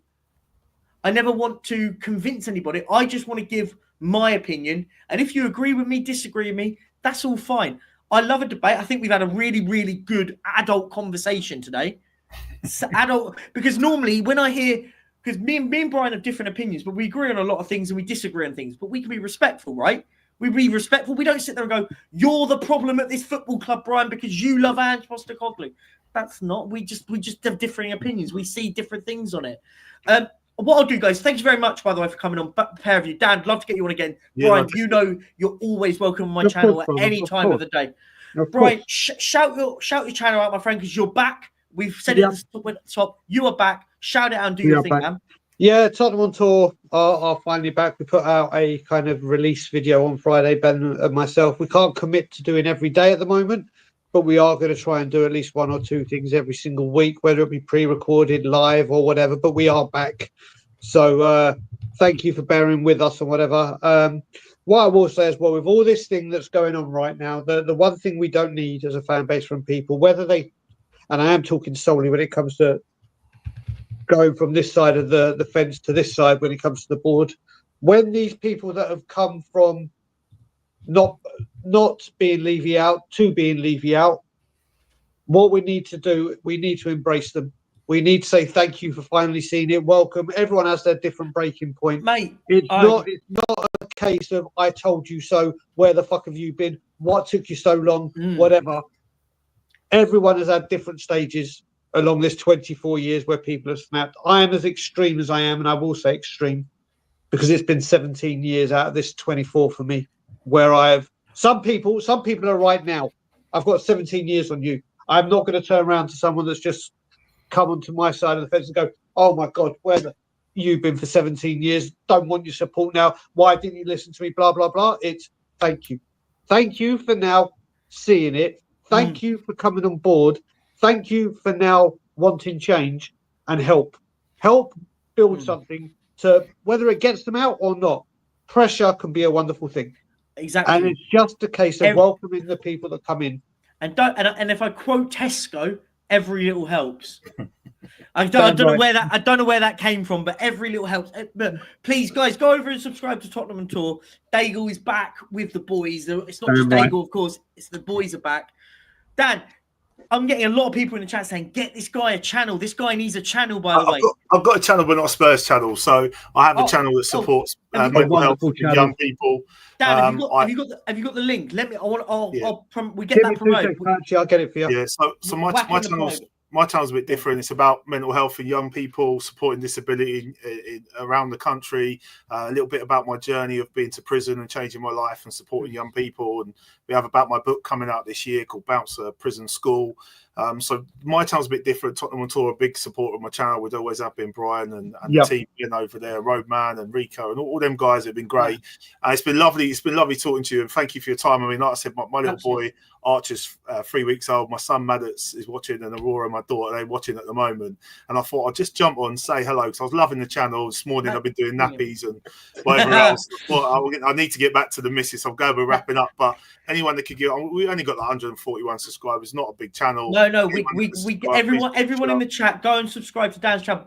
Brian, are you able to dump it in the chat? No, I've just literally WhatsApped you the link to put up there. Okay. So what I will say very quickly, obviously Dan's been bigging himself up. I will let people know I met Dan through Facebook. No, Twitter. Dan used to tweet about his daughter who has health issues.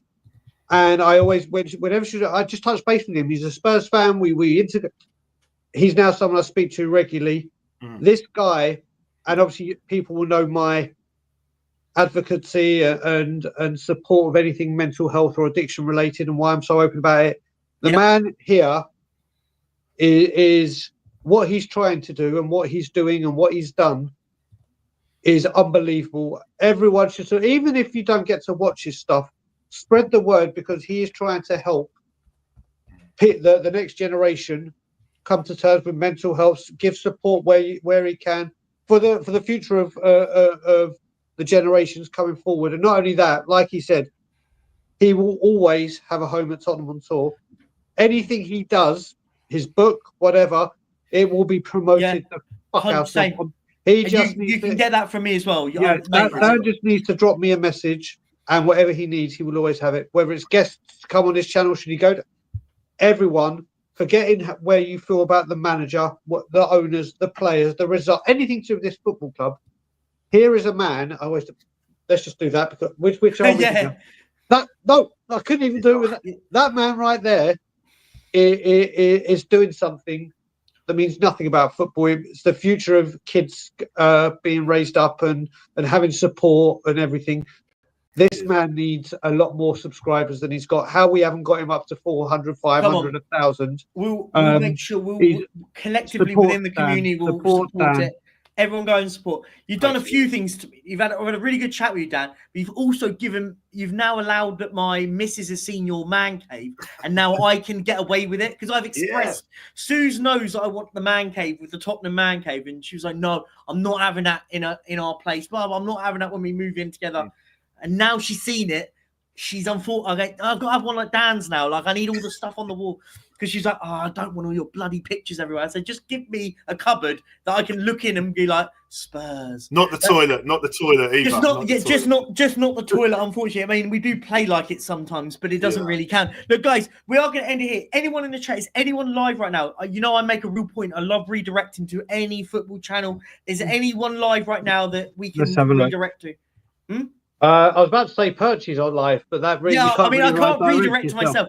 If there's anyone, it doesn't look like it. It doesn't look like it as I'm going through. I'm gonna find someone random. Then we're gonna find someone absolutely random. That's the funnier part. But I do try and make a real advocate. Who's on live? I want to see if there's someone like really random. Never a Foul is the only real footballer. Oh, Jess is live. We'll send you over to Jess's channel. We're gonna send you over to Jess's channel. Let me find it. Let me get the link. Yeah, guys, go on. I'm going to redirect you all over to Jess's channel right now. Let me do that. Give me 30 seconds. Please go over and support. Jess is another one. Really lovely person. Not even a Spurs fan, but supports all sorts of communities in every aspect. So please, kindly go over there. Subscribe to us. Say Perchy and Brian sent you. And Dan did as well. So all of us have sent you over there. Guys, thank you so much. Guys, loved the chat. Really enjoyed it. Guys in the chat, come on, you Spurs. We're going to win. Levy out. Levy out. And we'll be back again tomorrow with either a meltdown or a celebration that we won something. Guys, much love. Peace out. Have a lovely Saturday. Have a lovely weekend. Stay. Leave you out, leave you out, leave you out, leave you out, leave you out, leave you out, leave you out. There you go. Okay.